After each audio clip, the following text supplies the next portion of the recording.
Hello and welcome to Still Got Legs, a Doctor Who Rewatch podcast brought to you by Another Happy Studios. This week, this is the Forest of the Night. Anyway, thanks Piers, but I'm going to do something different. Now, I'm going to switch some gears here, if nobody minds. I've been hearing a lot of smack talk about my intro of late, and I just want to put a few things to bed. You show up to the Still Got Legs studio, but through the episode you're always looking at your phone. You hardly ever remember to upload your notes. You just rely on me. Where's your notes? And every week you're hating Danny Pink, despite him doing nothing, I don't think. Despising everyone that looks in Clara's way. It sounds like you're jealous to me. Where's that middle name from? Why you fibbing? Hating on the Coral TARDIS like a villain. Your rap was cooler, I ain't even out here damn tripping. Just googling what rhymes with tripping. Hang on, 1 second. We all know that brown suit got him dripping. Skinning you alive, Slitheen suit zipping. Sending out the patron mugs like it won't cost us shipping. We all know school reunions the best. The doctor used to have so much mercy, now he's old. Like you. The Krillitane's perching on a ledge, damn, that's cold. I love this episode except the catty stuff with Rose. I love school reunion. They're at the pool, saying stuff that's cool.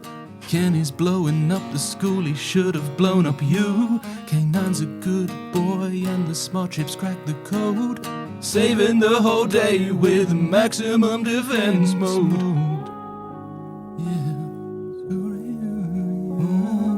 School reunion. Oh, school reunion. Anthony ahead. Lee Slater. Anthony ahead. He's here. Wow. I don't even know what to fucking say. Okay, hold on. Hello everyone. Welcome to Still Got Legs, the only Doctor Who Rewatch podcast in the world. There are no others that exist because of fucking trees. Just so many fucking trees everywhere. This feels inferior now. They just straight up killed all the other Doctor Who podcast hosts, whatever, who gives a fuck. But not us because we're that good. Anyway, my name is Nathan, and as always, I'm joined by my wonderful companion as we go on this fantastic journey through time and space and rewatch all of Doctor Who. Hello, Lawrence. You right? Okay. First of all, let me just say, Yeah. bravo. Okay. Thank you. Thank you. Hats off. Okay. I'll tell you what, I'll give you one of these. All right. Yeah. Nice. All right. That's it. Look. Amazing, genuinely fucking brilliant. This is what I wanted, okay? I'm not doing that every week. I knew. No, you've set a standard now. You've set the bar, okay? That was incredible. What? How? What? When? Why? What? So, I was editing last week's episode, right? Yes. And it was I got to the point. I literally got to the intro where you were like, "Here's my rap thing." Yes. Right. But my rap was just a cover of a rap that already exists, okay? Look, I was editing it, and then like after we discussed it briefly, you were like, "You need to step your game up," and we did a little joke about how we might do rap battles and stuff, right? Yes. And then, and in full disclosure, the episode was late because I stopped editing the episode and did this. Yeah. Okay. When I sent you that thing, I've done it, by the way, and you were like, "Oh, I can rename a file." I messaged Pierce. I was like, "That lit a fire under my ass so fucking hard." By the way, like I finished it immediately because of this. Oh wow. Yeah, man, I just thought it'd be funny. To be honest, I didn't even know you could sing. I mean, that was a complete joke. That was genuinely quite good. Like for the style, for like the country vibe and shit. That was genuinely quite good. I feel like everyone can imitate that. I would not call that singing. I would. I genuinely would. That was genuinely quite good. You even like fucking added like backup vocals and everything to it. There's a story behind that, right? I did it, right? I recorded it just as it was. And you know when you listen, I literally listened back to it, like with the beat and everything, and I went, if I heard this, like, and it wasn't me, I would punch whoever made this. Like, you know when you just recoil into yourself, like, that was the cringiest thing I've ever done in my life. Yeah. And I thought, it needs something to sell it. It needs a hook. It needs something. So I just realized that I'd recorded a couple of takes. So I just grabbed the other takes and put them underneath. And I was like, oh my God, you can get some little harmonizing going on here with the ad-libs and stuff. Oh my God. Where did you find the music? I just YouTube, literally just went country beat and it came up. I'm pretty sure you could find it like on the first couple of results. So. Oh my God. Now I'm stressed because now I have to fucking return next week. You want to be really, really, I was going to do the Kendrick thing. I also work a full-time job as well. All right. And we're recording 2 this week, so you've got less time. And we're recording 2. Well, not really, because that's just taking the slot of another happy pod. But like, still, I was really, really, really tempted. And by the way, Pierce has been like back and forth with me on this. I've been sending him revisions and notes and stuff. All right, well, Pierce, right, well then you have to remain neutral on this and also give the same treatment to me, okay? Because yeah. Pierce is our producer on this, okay? Pierce is the guy in the chair that can just like, I regret I've shared. I'll tell you what, in full disclosure, I'll lay my cards out on the table so that everything Pierce knows, you know as well now, right? Okay. I was really, really tempted to hit you with the Kendrick, right? Which is now basically when you do You're going to call me a pedophile? Yes. But then after No. I was going to hit you with that and then wait until you were mid-praise and or just mid-reaction. Right. And then I was going to just hit you with another one. Because I'll be honest, I've got lyrics locked and loaded for a second. Because I just needed to be prepared. My God. I feel like I really fucking touched a nerve when I said, like, get creative. Like, to be like, genuinely, right? I'm sorry that you took the brunt of it, right? Because obviously it was just directed at you. That was good. It was good, though. But I was like, I don't know, something did really, I got the creative juices did get flowing. And I was like, this is fun. Good. I'm having a great time. This is what I wanted. Yes. This is everything I wanted. So the real winner is me. Oh, is that right? Yes. I'm the real winner in all of this.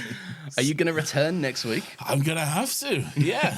I'm going to have to. I don't know what I'm going to do, but fuck, I'm going to, yeah. Just remember and I've got less time to work on this as well. Yeah. Fuck, because you're right. We're doing 2 a week now, so I've got until I've only got a few days until halfway through this week. The fuck, that's not fair. But then you'll have even less time.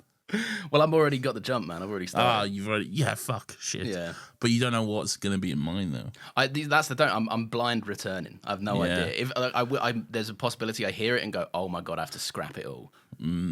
And go completely different. I might switch up genres every time. I quite enjoyed country, but I feel like I've I've hit the wall with it. There's not many places I could go now. Yeah, fuck. Okay. Well, fuck, I'm so busy this week. Oh my God.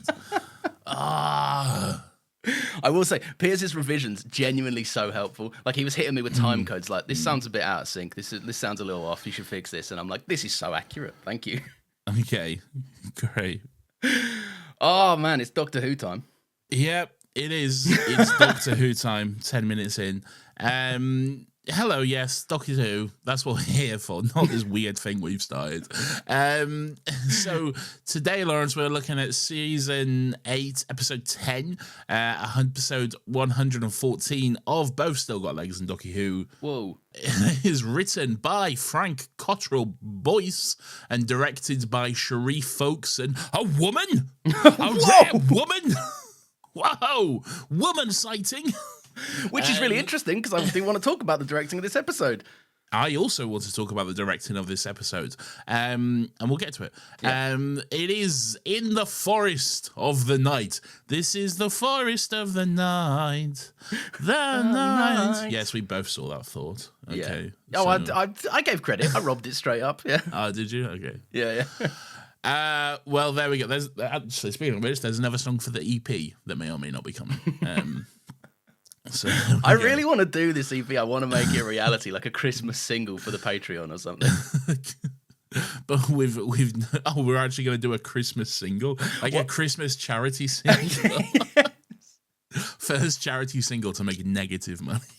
Oh no, we did float the idea of saying it should be an EP released at Christmas, but like a Still Got Legs, like white kind of Christmassy vibe for the album artwork, and it's not Christmassy at all, apart from one little bell at the end of the last song. Yeah, there's no actual Christmas songs on it. Yeah. But I feel like we'd be missing a trick if we didn't get the entire mod team to just like do Fairy Tale of New York or something. No, we'll write our own Christmas song. I reckon we could write a Christmas song. I would genuinely love to. And we'll get to it, but I think we've got some listeners who are who know their way around a tune and can produce some music and some beats and stuff. So don't you go reaching out. Hey, look, all right, look, I've got less time. I'm gonna work with what I've got. Okay, all right. And let me say, I may or may not already have permission to do so. Okay, so. All right, fine. I'll allow it, right? I'll allow external beats on the condition that whoever made the beat has to record a version of themselves. So if their name is like DJ Dave, right? Yeah. They've got to do a thing where in the intro they go, DJ Dave! And announce got to add like a mustard tag. Yes. Mustard on that beat. Or a DJ Khaled, if you will. What's DJ Khaled? He goes, another one. DJ Khaled. Oh. Do you remember Red One? That was all the crave back in the day. Or the crave, or the craze, or the Red rave. One. Do you mean the movie Red One? No, not the movie Red One. There was like a tag that was in all the fucking popular songs of the day. It was like Red One, Gaga. So that song, that one song. No, it was genuinely is in so many songs of that time. Right, like 2009, 2010. It was you could not escape Red One. It was fucking everywhere. Damn. Okay. Yeah. I literally know it from that. As soon as you went Red One, I went, oh yeah, that Lady Gaga song. No, that's just the most popular example, but it's in like fucking so many songs of that era. It's like you could not escape that shit. Oh my gosh. Have you heard Lady Gaga's new album? No. No, nor have I. No. Damn. Anyway. Tune in next week, we might have heard it. I'm not a Gaga guy, to be honest. Nah, not a Gaga guy. No, I'm not Gaga for Gaga. No, you're not Gaga. I like Gaga. Oh my god, it's Lady Gaga. But you know, what are they called? Little monsters or little monsters? Yes. Little monsters. Yes. Not a candle to the leglings. In terms of fandom names, leglings. Yeah.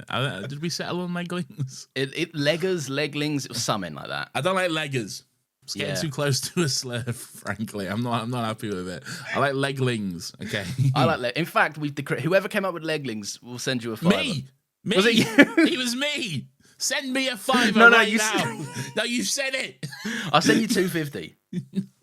Fine. I accept it.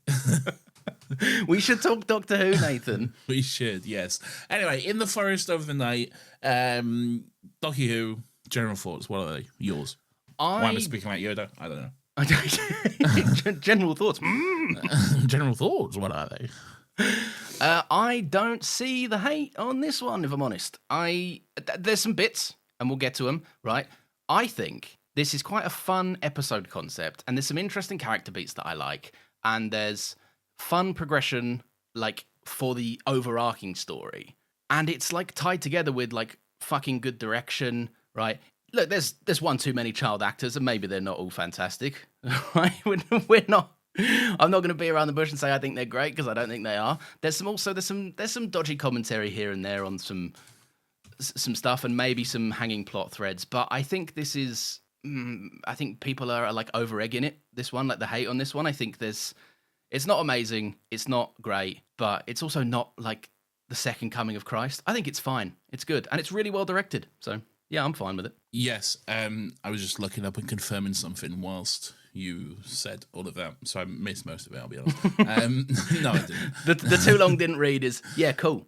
No, I didn't.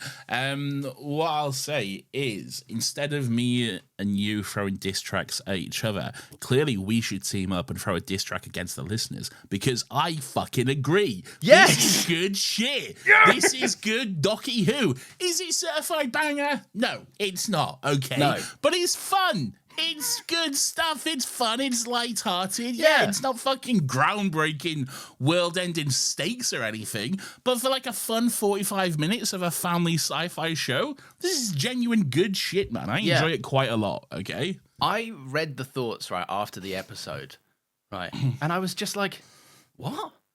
I was too. I was like, what are these people smoking, man? Yeah. What is going on here? Fuck out of here with your takes. Where have we lost the magic and the whimsy? I know. It's so there's genuine fun to be had here. Like Peter Capaldi going around with school kids, like fucking having fun and all that kind of shit. It's good stuff, man. I enjoy it. I do too, man. You're absolutely right. The fun and whimsy, like. I don't know what it is. I feel like because the era of Doctor Who we're in takes itself more seriously now. People expect it to do away with everything that made it fun and cheesy back in the day. Like, nah, it shouldn't.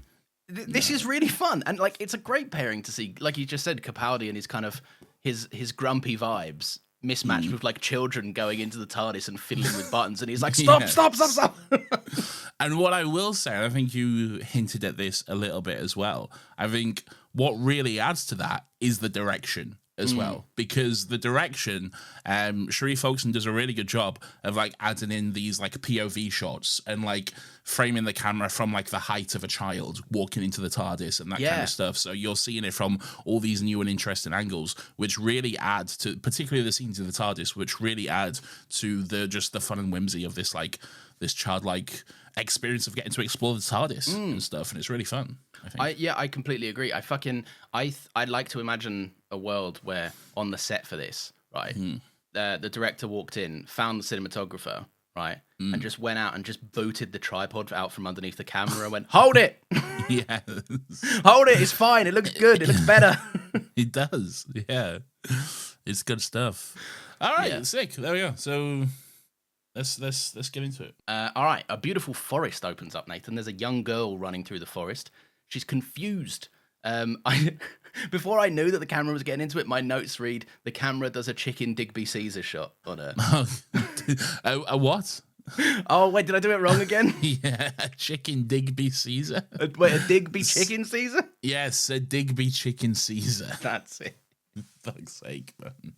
But you know the one I mean, where it's like strapped to the chest and it's just an awkward shot of them looking around. As their skins tripping shot, you know? Yes. You're in an episode of Skins and you just took a pill at a party or something, and then you're just stumbling around some fucking two-bed semi-detached house. You might fall backwards into a sofa, maybe. Yes. All that sort of shit, you know? She runs across the TARDIS and sees the police box sign on the door. And obviously kind of gives it a little knock. The Doctor sticks his head out. This made me laugh quite a lot.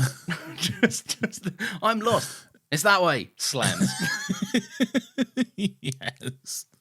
Good stuff. But then he opens it again because he was like, what the fuck did I just see there for a second? Yeah. And he was like, is that trees? I don't remember parking in a forest, basically. So that's good stuff. But then this little girl, she's like, are you the doctor? I need a doctor. Are you the doctor? And he's like, do you have an appointment? You need an appointment to see the doctor. Oh, so good, man. He's so good, isn't he? Oh, man, he's magical. Like, yeah, he really is. I don't quite know how to describe it, right? Because I feel like 9 and 10 didn't have something that 11 and 12 have. Like, I believe... No, fuck's sake. So that's not true. Yeah, you just saw the shot, didn't you? Yeah, I saw the shot. I need to go. I'm sorry. No, but like, there's something about 9 and 10 that I believe them as the Doctor fully. Yeah, but there's something in. Maybe it's just because it's like the youngest Doctor and then the oldest Doctor that we've seen in Revival. So like maybe that kind of affects my opinion on it, right? But like they've just got something. They've got like a little glint in their eyes that makes you go like, this fucking guy's got the magic for this. Yeah. And Capaldi fucking crushes it. He's so impressed me on this fucking series because we're coming to an end of it almost. So. Oh, okay. I thought you meant of Capaldi as a whole. I was like, we're just getting started, bro. Okay. No, have we got 2 more seasons with him after this? 2 more seasons after this. Yes. So this little girl, she's like, someone's chasing me. And then I was like, yeah, come on in then. I'll let you in. He won't let a little child die, so that's pretty fun. Good on him. So the little girl's in the TARDIS, and then he's explaining the concept of it being bigger on the inside by like using Coke and saying how like when you drink a glass of Coke, it's only this big, but it's actually got this much sugar in it, he says. Bit of a useless analogy, really. Not quite visual. It is, but at the same time, like, I like that they're still coming up with, like, cool ways to make this interesting. Yeah. Like, I know it's fun, but, like, it does grow on you. The more people that enter the TARDIS, the doctor's like, yeah, it's bigger on the inside. Oh, we heard that. Like, I think what's fun as well is that she just doesn't care. She's like, I thought it was supposed to be bigger on the inside, so I just didn't say anything. Like, that's good stuff. Yeah, that's kid logic, though, isn't it? Yeah, like why wouldn't it be bigger on the inside? You know. Side point, by the way. These kids, according to Clara later on in the episode, are all in year 8, but some of them are not in year 8. It's what I'm saying. Some of them are 10 years old, and some of them are 16. Look, I you know what? I got blinders on when it comes to kids, man. Like any kid between the age, between like fucking, I don't know, between like 1 year old and 16, interchangeable for me. Like, and I could not fucking see. But also, I remember being in like year 7, okay, and there was this boy in one of my classes, and I got scared. I was like, "Why is this grown man in our class?" Okay, oh right, and he was younger than me. Okay, so kids grow differently, you know. Okay, I do. Yeah, I always remember. I went to fucking an all boys school, right? And there was like, why is this grown man with a mustache in my year 7 maths class? Okay, mate, I remember feeling like fucking unreasonable amounts of jealousy when I looked across and this kid in my form had a beard in year 8, and I was like, I want a beard in year 8. Yeah, why can't I have a beard? Why a cool guy like this guy's getting all the girls with his beard? I've got no girls and no beard. Was he Asian? No, I don't think so. No. Something in those Asian genes, man. They are like every Asian kid at my school. This was the North, so of which there was like 3. Like in like year 8, year 9, they had like full mustaches and beards, and everyone was jealous of them and shit. So it's not fair, man. Yeah, us white kids, we get nothing. Yeah. We're so we're the true thing. No, let's move on. We're famously hard up. Let's move on. Yeah, swiftly as well. This is literally. I wrote the note side point. I love the camera work immediately because you're so right. Like it does. It lends a different view to the TARDIS. It allows you to see it from a different perspective. Like the first shot of the framing, looking up at the Doctor, and Capaldi's like eyeballing the lens, looking down, and he's like, "What are you doing? Just stand in the fucking door." Like, come on. Like, it's so. I don't know whether it's the POV thing that puts you in the shoes, but like the fact that it's so imperfect and handheld, and like. Even when when she's asking him all the questions and they're up on one of the higher levels and Capaldi's like fiddling with a bunch of stuff and the camera's just kind of like feels like it's trying to get out of their way. There's so much life in it, man. It looks great. There really is. It's really like it really just adds like a different sense to it, like a different just something we've not seen before so far. Yeah. It's like this is a first-time director to Doctor Who, I believe. I'm not sure if they ever came back to do it. Missing a trick, man. This is the freshest the show has looked in ages, I think. Yeah. I will say no, I won't say, but no. This is too much sizzle. No. I will. No. Okay. No, say. No, I won't. I'll leave it till next week. Drop it in your verse next week in the intro. Maybe I will. Yeah. No, I won't. So the young girl's like, Miss Oswald told me to find you, and then she's like, but maybe I dreamt that or something. Yeah. First little clue that this girl is kind of like, maybe she's not got a full grasp on reality or what's going on around her, really. Yeah. There's something going on, and then it's like Miss Oswald, dark hair, round face, or whatever. Yeah, and the girl's like, yeah, everyone says she's in love with Mr. Pink. Okay. Yeah. And then she says like, and the doctor's like, oh, Mr. Pink was looking after you. No wonder you're lost. Yeah, he's so jealous, isn't he? I like that about this. Yeah, because he's immediately salty. Like, yeah, he is. The second Danny Pink's name gets brought up, he's like, oh well, that fucking figures. Like, yeah, the PE teacher, he even calls him again. Yeah. Oh man. So the TARDIS won't start. Yes, maybe. Yeah. Maybe. Yeah. The TARDIS won't start. And I like the Doctor has a fun little line like, cons of being the last of the species, there's essentially no more Time Lord mechanics left. He's like, I can't ask anyone why my TARDIS is fucked. Oh, it's not that it won't start. It's that he's trying to go to where he already is. Yes, basically. yeah. Yes, he hasn't realized it. And to be honest, I forgot. I've seen this episode a few times before, obviously, so I kind of forgot that it wasn't immediately obvious, because like at the beginning I'm like, oh yeah, of course she's running around London and it's covered in trees. Okay, I hadn't quite realized that people would just assume it's a forest, because why wouldn't you? No one knows it's London yet. Yeah, so that's pretty fun. So yeah, I guess that's a bit of fun. It was a bit of fun, if I'm honest. I knew it was London. Okay. Because I'd seen the promo art you made for it in the folder. Okay, well, stop that. I know, but like, oh no, it wasn't in the folder. It was the one you put on the Discord, I think, right, for the thoughts. Yeah. But I didn't know that this was London, so it still kind of had the effect on me. Yeah. And so yeah, I don't know. It was fun to experience. It's something a bit fresh. I understand some people's criticisms, like they've just lobbed some London stuff, but like, yeah, that's what it's supposed to look like. What do you mean they've just lobbed some London like, stuff? There's like a bus stop sign, and there's like a random kind of thing. Well, what are they supposed to do? Like, just cover London in the forest? You know, like they should have done more. What are you expecting? Also, that's more than they do when they shoot in Cardiff. Yeah. Right? Yes. They don't even bother to do that when they're just shooting down a Cardiff high street. We're in London, and then this blue bus goes past. Like, are you sure we're in London, mate? Yeah, it's. I'll be honest. It kind of impressed me. I thought the production design on this episode, for the most part, there's some wonky shots here and there. But, yeah, look. Like, fucking when maybe at one point someone went to greenscreenanimals.com. Okay, all right. But at one point, I think it's a few, but sure.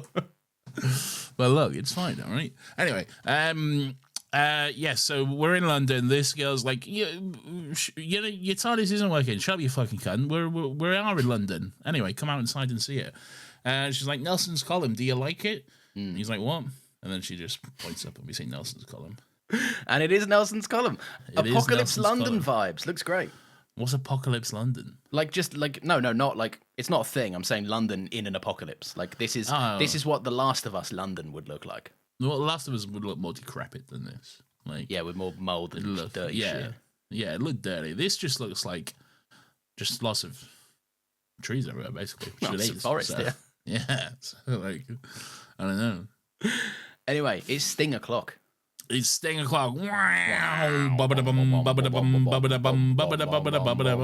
know whatever a clock it is? What? Add a clock.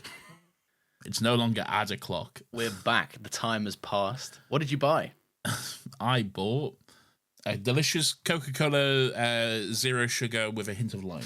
Oh yeah, what was it about the ad that enticed you to buy that delicious Coca-Cola with a hint of lime? Lauren, shut the fuck up. Okay. Anyway, so we open up in the Cardiff Museum. Yes. That's right, we're back. We're back, everyone. We're back in the Cardiff Museum, London's most famous attraction in Doctor Who. Okay? We always went there. I always went there for school trips, the London Museum in Cardiff. Everyone loves going to the Cardiff Museum, all right? We go here quite a lot. Anyway, so Danny, Clara, and a bunch of kids from Year 8 Gifted and Talented, they have it seems they've had a sleepover in a museum, which apparently is a thing, I guess. It's not, but sure. I think it might be. It's a thing. You can do it in, are you familiar with Hever Castle? I don't know what the fuck that is, no. It's some castle, right? And I slept there overnight, and that was fun. Why wouldn't you be able to sleep over in a museum, then? Well, I feel like they're not offering this. Is that fucking... What's this supposed to be? Is this supposed to be the... Well, I've put in museum sleepover into Google, and the first result that comes up is a page from the British Museum, which is an actual museum and not a fake one in Cardiff. Yeah. Which has a page called Sleepovers. Enjoy a sleepover in the Egyptian, Assyrian, and Greek galleries. Experience the museum after dark. So, yeah, it is actual something you can do. All right, well, now I'm going to switch my criticism to why would you want to do that? Because it's a school trip. Why would you want to go to a museum in the first place? Because it's cool and there's history, and you can look at all this stuff we stole from other cultures. Okay? Well, what museum? What museum is this supposed to be? Is this supposed to be because it's in London? So is it supposed to be Imperial War or Natural History? It's not Imperial War because they're not south of the river, and that was like literally round the corner from where we lived. Okay, That has never stopped them, and you know No. it hasn't stopped them from doing No. like we're here. It's Because not- by the way, if this is the other one, if this is Natural History, that's also not near Trafalgar Square. No, but they're not near Trafalgar Square. They go to Trafalgar Square though. Okay, yeah. You're right. They do a little walk. Yeah. Yes. I think it's supposed to be the British Museum, okay? Right. Which is also not really anywhere. But again, they do a walk, you know? Where's the science one? Well, that was kind of near to us as well, right? The Science Museum isn't far from the Natural History Museum. Yeah. Okay. It's around about the same area. It's in like Museum Row or whatever, you know? You ever do a sleepover at a museum like this? Nah, never. Never, no. Dead. I'd do one. Sounds like fun. We do one now. As I wouldn't grown do men. one now. No, I wouldn't do one now. If I was a kid in like year 8, gifted and talented, which by the way is like we'll talk about what that means in a little bit. Yeah, but, like, and we'll talk about a it's certain not, comment Clara makes about it too. it's not what the name suggests. Okay. Yeah. Yes. But look, I'd have been fucking right up for that. You go to a museum overnight. It's fucking sick, man. I don't see the appeal because you're just sleeping on a cold hard floor up past the point, aren't you? Yeah, but you're with your mates, aren't you? Yeah, if my mates Your were there. mates. That's what I'm Peppa saying. Pig Would we is do here. it? Peppa Pig is here. We're having a great time. I want to go with you. I want to do an episode of Still Got Legs in a Yeah, museum. well, I'm there. We're both gifted and talented. Oh, yes. Yeah. All right, fair enough. Bradley the Prick is Peppa shining Pig a is torch. there, by the way. That's not a bit. One of these girls is Peppa Pig. Okay. Really? Yeah, one of these girls is the voice of Peppa Pig. I thought Yeah. you were just doing like a little high-pitched shriek voice kind of thing. No. One of the girls is literally the voice of Peppa Pig. It's Ruby, the girl who's like, oh my God, Maeve's dead. That girl, she's Peppa Pig, or she was, I guess. Oh, I've got She's now, so like- many notes about how her line deliveries are arse. No, that's bad.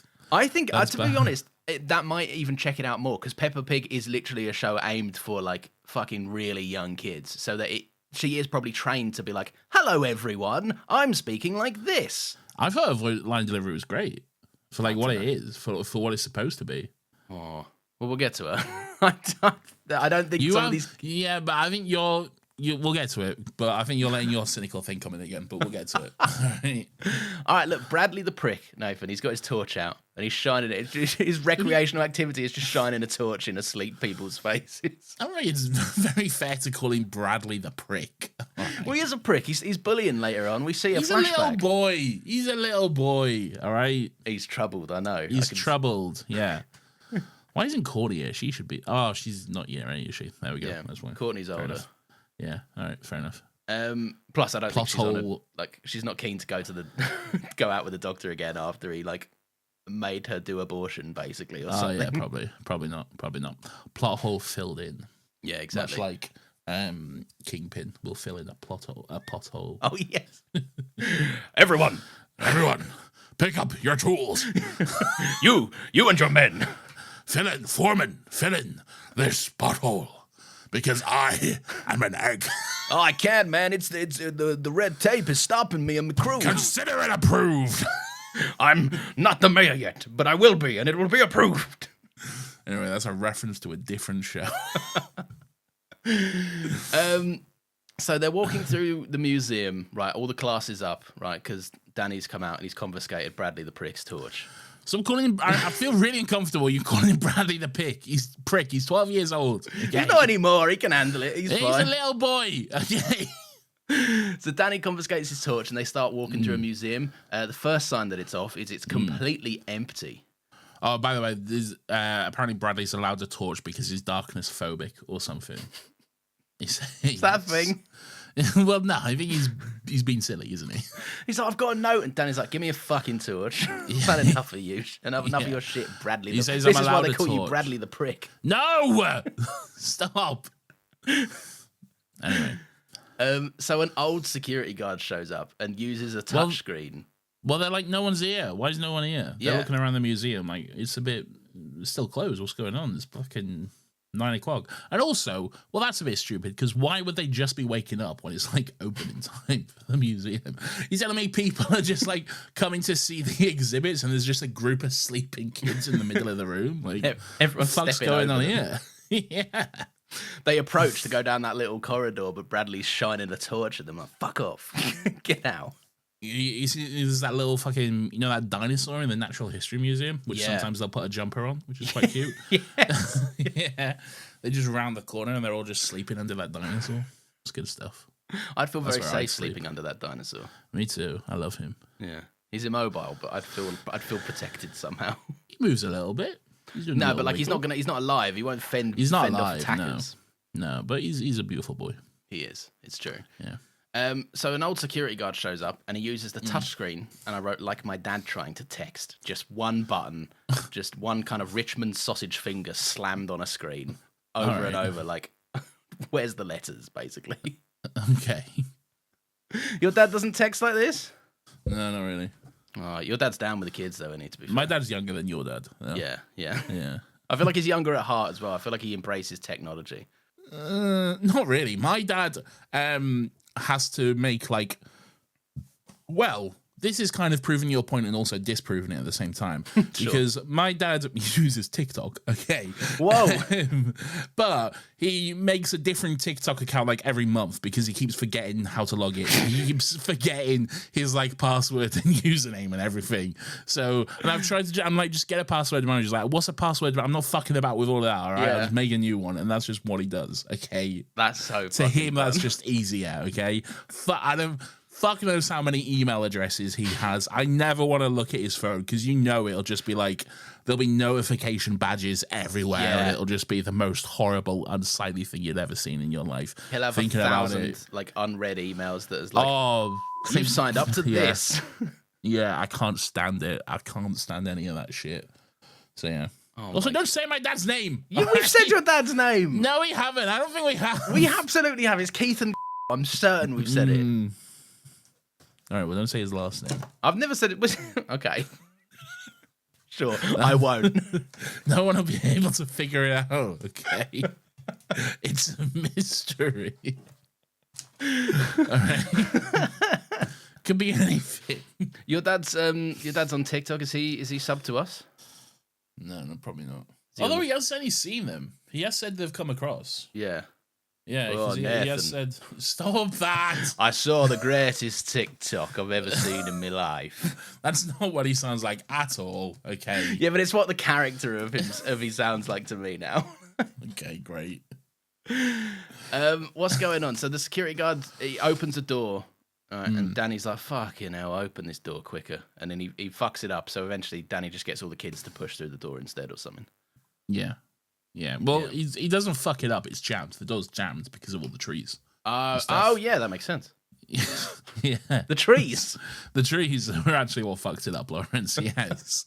So he gets the kids to all push the door. So they do. They open it up, and then they all see what's happened. They see London covered in trees and everything. And Danny somehow got up on the roof. What's he done that? What's he got up there for? I don't know. He's just up on the roof for one shot. He's like, what's going on out here? Well, get off the roof, Danny. You prick. We saw a couple of episodes ago, he can do the most extraordinary flips. Yeah, it's true. Maybe he just did a big flip up there. Right? I went, now I'm on this roof.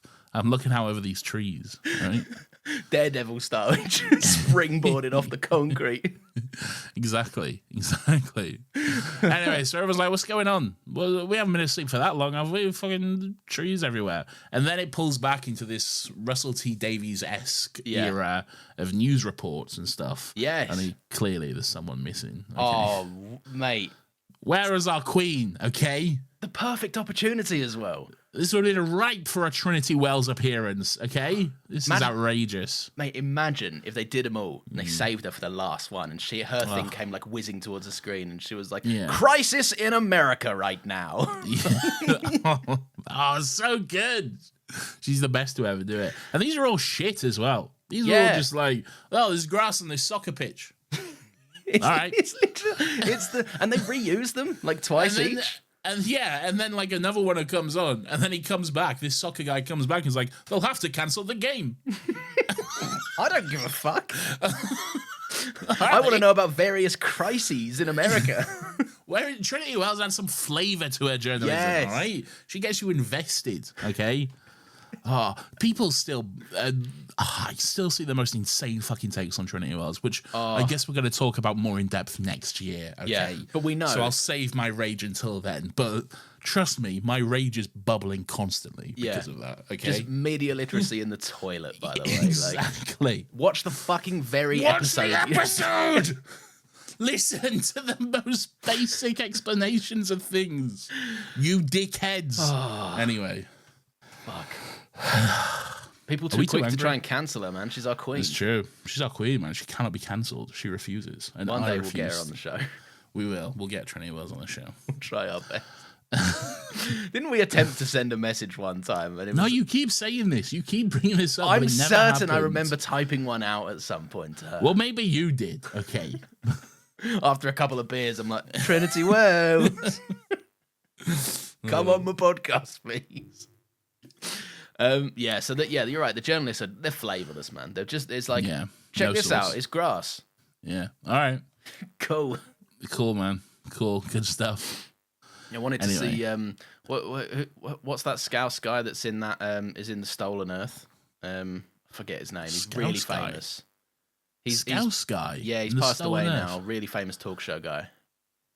Oh, Paul O'Grady. Paul O'Grady, yeah. Oh, okay. Right, yeah. You should have had him here. Yeah. Scouse guy. Well, he is a Scouse guy. Yeah, kind of. But he's not Scouse. He's not John Bishop like Stephen Graham Scouse, you know? He's more like Birkenhead Scouse. Yeah, we know what this means. So okay. All right. I know that there was different Scouse. All right, great. So Clara's immediately on the horn to the doctor. I do like that she's excited that she's like, mate, I get to show you fucking something cool right now. Come check this shit out. Yeah. She's very eager to like, I've got one up on you, doctor. Yeah. And the doctor's like, you thought, where's your fucking child, mate? You lost the kid, maybe? Yeah, that's true. Maeve's still on the TARDIS. She calls the TARDIS. She's like, Doctor, I've got something something amazing to show you. And the doctor just says, there are some things I've never seen, but that's usually because I've chosen not to see them. Even my incredibly long life is too short for Les Miserables. Doctor just flat out refusing to go see Les Mis. I wonder what you think of the one with Eddie Redmayne in it and Hugh Jackman and all that lot and Russell Crowe. The movie? Yeah. Could have just said the movie. Yes. I didn't know. I figured there's probably been a few, hasn't there? No, there's only been one movie of the musical. Ah. Yeah. One bread or something. One bread? One bread. One bread. Stop stealing that one bread. You know famous Les Mis song, One Bread? Everyone knows one bread. One bread. Hugh Jackman stolen one bread. I stole one bread. And I got one sentence to prison for stealing one bread. I have to pull a big ship for my bread that I stole that one time. Maybe my diss track will be in the form of a Les Mis. I genuinely, this might be the most civil exchange of diss tracks ever, with both of us just being like, that's awesome, man. That's great. That's really good stuff. It probably won't. Oh, no. Remember, I was nice and transitioned to just praising School Reunion halfway through. No, you were still quite disrespectful to me. I was not. They were light jabs. No, you were quite disrespectful. I was testing the water. Next week is going to be all personal stuff. Oh, no. So the doctor's like, anyway, when you come to collect this child, you can tell me all about it. And Clara's like, what's going on? He's like, young girl, defenseless. Your friend Mr. Pink was supposed to be looking after her. Not looking at her. That's weird. She and then she's like, Maeve or whatever. And then Clara realizes what's going on. She realizes she lost a girl. Probably not great for a teacher to realize it at that point, really. No, maybe not. Maybe that should have been maybe they shouldn't have left the museum before figuring that out, really. They need to. Both of these guys need to like learn what a head count is. Yeah. Danny's trying about all this. Let's go, team. Like, let's fucking count, team, first. yeah. Let's do a head count, shall we? Let's do the morning register, shall we? Then we'll fucking go and open this door, you stupid cunt. Clara does point out, like, fucking, like, just bring it. You got the TARDIS. Bring her here. Yeah. And the Doctor's like, no. And then she's like, mate, all we've got are fucking Oyster cards. Yeah. Oh, the Oyster cards, Nathan. What about them? I hated my Oyster cards. You hate fucking everything to do with TFL, all right? An Oyster card was a good thing, okay? No, yeah, look, I like what they meant, right? And look, I'll be honest, the story I'm about to tell is definitely more indicative of me than an Oyster card. Yeah. I lost it, so I had to pay for a new one. Don't fucking lose it then. No, I had to pay for the bus. It was £2.40 back in the day. Oh, you sicken me. You can fuck off. You can fuck off right now, okay? Did you ever have like £2.40. an equivalent card or something? Did I ever have an equivalent card? Also, it wasn't £2.40. Back in the day, you mean without an Oyster card? Yes, you mean? Yeah. Okay. Sorry. Yes, I was gonna say yes. Okay. It was like £1.50. No, nowhere else does equivalent things, Lawrence. Okay. Hell on you guys. I was getting about. Exactly, and yet you still fucking complain about it. Look, it's all I ever knew. All right. It doesn't mean that you get to be like, it's shit, it's the world's worst transport system. I never said it's the world's worst. I just said it can be the worst. It can be the best in the fucking country and still suck a bit. No, you don't know. You don't know what you're talking about. They used to, Oyster cards, they had this fun ability where you could, if you sliced them down the back of someone's like school blazer, because the school blazers were like made out of absolute cheap shit fucking polyester. Yeah. Genuine awful, right? So like if you swiped the Oyster card quick, you could make on a black blazer, you could make like a proper obvious white line, and that led to all mannerisms of certain symbols just being put on people's backs. I can imagine. Yeah. Mostly dicks, I'd imagine. Yeah. We or probably the worst kind of sign you could draw. Yeah. Yeah, that happened once or twice. Yeah. I can imagine. Yeah. What was I going to say? One bread. We never had blazers at my school. Never went to a blazer school. No? What'd you have? What was like your centerpiece? Jumpers. Just black jumper, tie, shirt, trousers. See, I can get about with a jumper, but I don't like the elastic at the bottom of a jumper. I feel like it stuffs me in like a fucking sausage. Well, I was a bit of a rogue and just I didn't wear the official school jumper. I just wore a plain black jumper. Oh, you were the bad boy. Like I was the bad boy in drama club. Yeah. Did you have a fat tie or did you have like a loose collar and a thin tie? Well, our school when I was in when I moved from year 7 to year 8, they had a uniform change, so the whole uniform changed. Okay, yeah. And with that uniform change, they got wise to it because all the kids, they did the rebel thing of like just wearing like a fat tie and wearing it short or whatever and wearing it loose. Yeah. So they gave us all clip-on ties. They did. Oh, so, get out. Yeah, you had to like have your shirt buttoned up and have your clip-on tie, but you could just break the clip off it and then it's just a regular tie underneath and like unravel it and shit. So that's just what everyone did. So you all fucked with they tried to like set aside a mandate. Kids will look. You try to destroy a kid's creativity. You try to destroy a kid's ability to express themselves, and they will find a way. Okay? Yeah. You can't destroy that, right? You can't.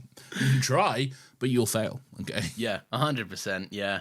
I always remember like the fucking we were drama kids at school, right? I don't know if anyone's like. Nathan and I are very, very good mates, but we didn't grow up in the same part of the country at all. We met at uni, so we did not go to the same school together at all. No. But yeah, we were both drama kids, and I remember all the time the PE guys would always get the fucking leeway to wear whatever they wanted to school. Oh, yeah. But like, I would wear a hoodie because I had like a practical lesson all morning. Yeah. And they'd be like, get in your bloody blazer, get in your shirt. And I'd be like, no, fuck off. Yeah. I'm not, if that cunt can wear his stupid knee-high socks, then I'm wearing a hoodie. That's just how it's going to go. I was quite rebellious when it came to the uniform, though. Yeah. But the thing is, I I'm good at making mates with people. So I made mates with all the teachers. Okay? Ah, nice. So yeah. the teachers liked me. Okay. So most of them, anyway. There are a few who had it in for me, but like most of them liked me. So I never really got in trouble for that kind of shit. Yeah. Really. What was your like go-to to like first day of term? You got a new teacher. How are you breaking that combo? I don't know. Just got a charm. Just a bit of banter, you know? Walk in. What's up? Yeah. No, not what's up. That'll get you, I'll straight away get you kicked out, all right? Walking over. I just picture you walking over, just overdoing it and being like, Wednesdays, am I right? And they're like, this kid fucking gets it. Yeah, maybe. So yeah, anyway, look, neither Danny nor Clara have done a head count. So yeah, Maeve is missing. And then Clara's like, cool, whatever. The doctor's going to bring her here. Well, no, she's not like cool, whatever. She's like, bring her here. And he's like, no, you bring her here. You come here. So they all need to go across London to Trafalgar Square. That's where they need to go. That's where Clara, Danny, and the kids need to go, basically. So this is fun, right? And look, we've done this to death. So let's just both say our thoughts on certain interactions that happen in this episode and not get into a full row about it, like we have done. Well, I think it's important to go over this scene first of all. Yeah. Where like Clara, she finishes a phone call and then comes back in, and Danny is like, "Hey, all right, cool. What did they say?" And she's like, "What are you talking about, brother?" And he's saying, what? Yeah. "You school parents. You were just on the phone when you entered the parents." And Clara's like, "Fucking too right, I was. Yeah. Well, no, actually, couldn't get through. No, yeah, lines were dead. Actually, crazy, isn't it? Yeah." And Danny's just immediately like, "Oh, you called the doctor, didn't you? You called the fucking doctor." And Clara's like, "No, technically, he called me. Actually." So great. Anyway. Problematic queen. I love it. I know you do, right? I just find it funny that like literally the opportunity presents itself and Clara's like, a lie. Time for a lie. Yeah, she's so problematic. I love it. It's great. She's so toxic. But it's fun, right? I do kind of like that Danny does, like you say, immediately just go like, fuck's sake. Like, what? Yeah. But to be fair to her, right? Yes, it's not what a teacher should do, but Clara does make a valid point. Like, the doctor might actually be able to fix this, by the way. See, that is a good point, yes. Like, Danny has a good point that, maybe she should try to get in touch with the school or the parents, especially the parents. Like, that's probably a good point to call. But, like, in Clara's defense, like, if you're actually going to get this shit sorted, then who are you going to call? Yeah, you know? yeah. Ghostbusters, obviously. Yes. But after that, then you call the doctor, you know? Are they like vined in their little fire station as well? Is it all over the world? I guess it would be. It's all over the world. We see it all over the world, don't we? Oh, yeah, of course we do, yeah. Yeah, you see the world. There's that news report in Africa or whatever where, like, we can't play soccer. There's no football. There's no football, bitch. You can't play soccer. It's outrageous, man.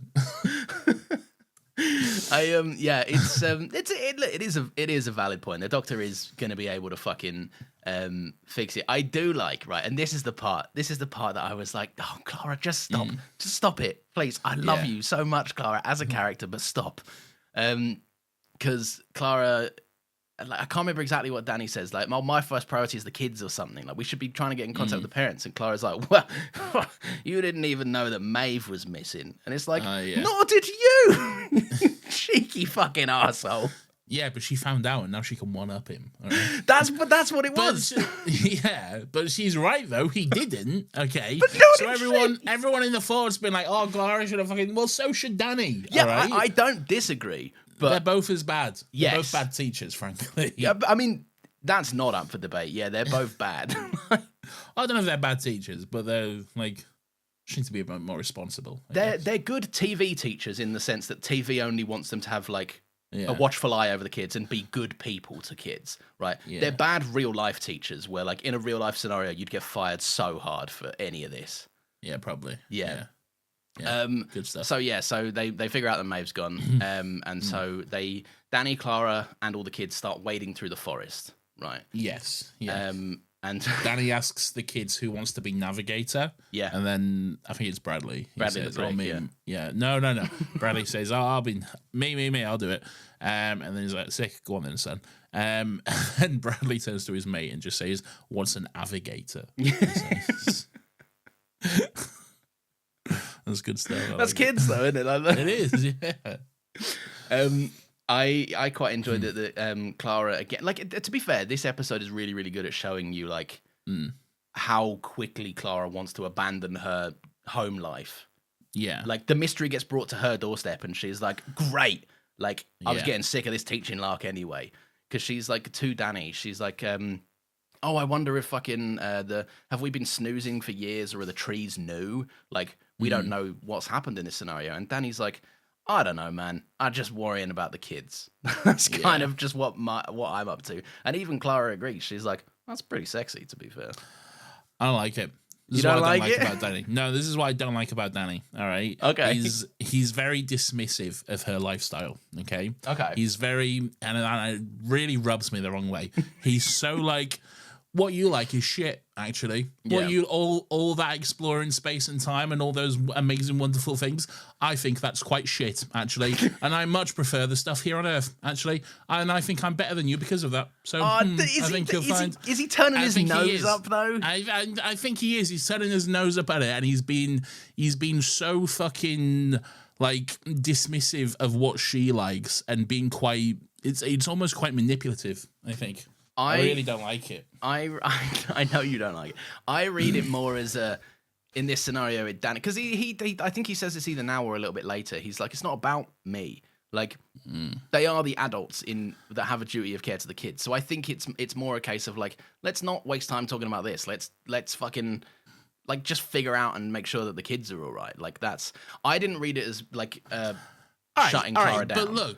All right, but you're walking across London. Can you not have a conversation at the same time? Yeah, that's a fair point. Like, yeah. Can you not be like, actually, shut up? You know?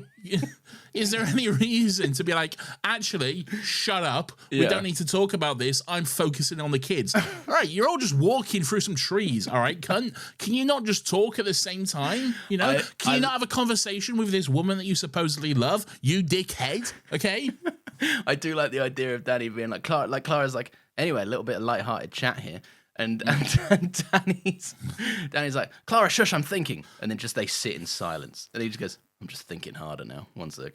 No one talk to me for a bit. Hold on, I'm focusing on protecting the kids. Meaning like he's trying to watch fucking TV or whatever. Yeah. And Clara just sits down and is like, oh, how's your day? He's like, Clara, I'm thinking about the kids. Clara, okay? The kids are on my mind. I'm protecting the kids right now, Clara.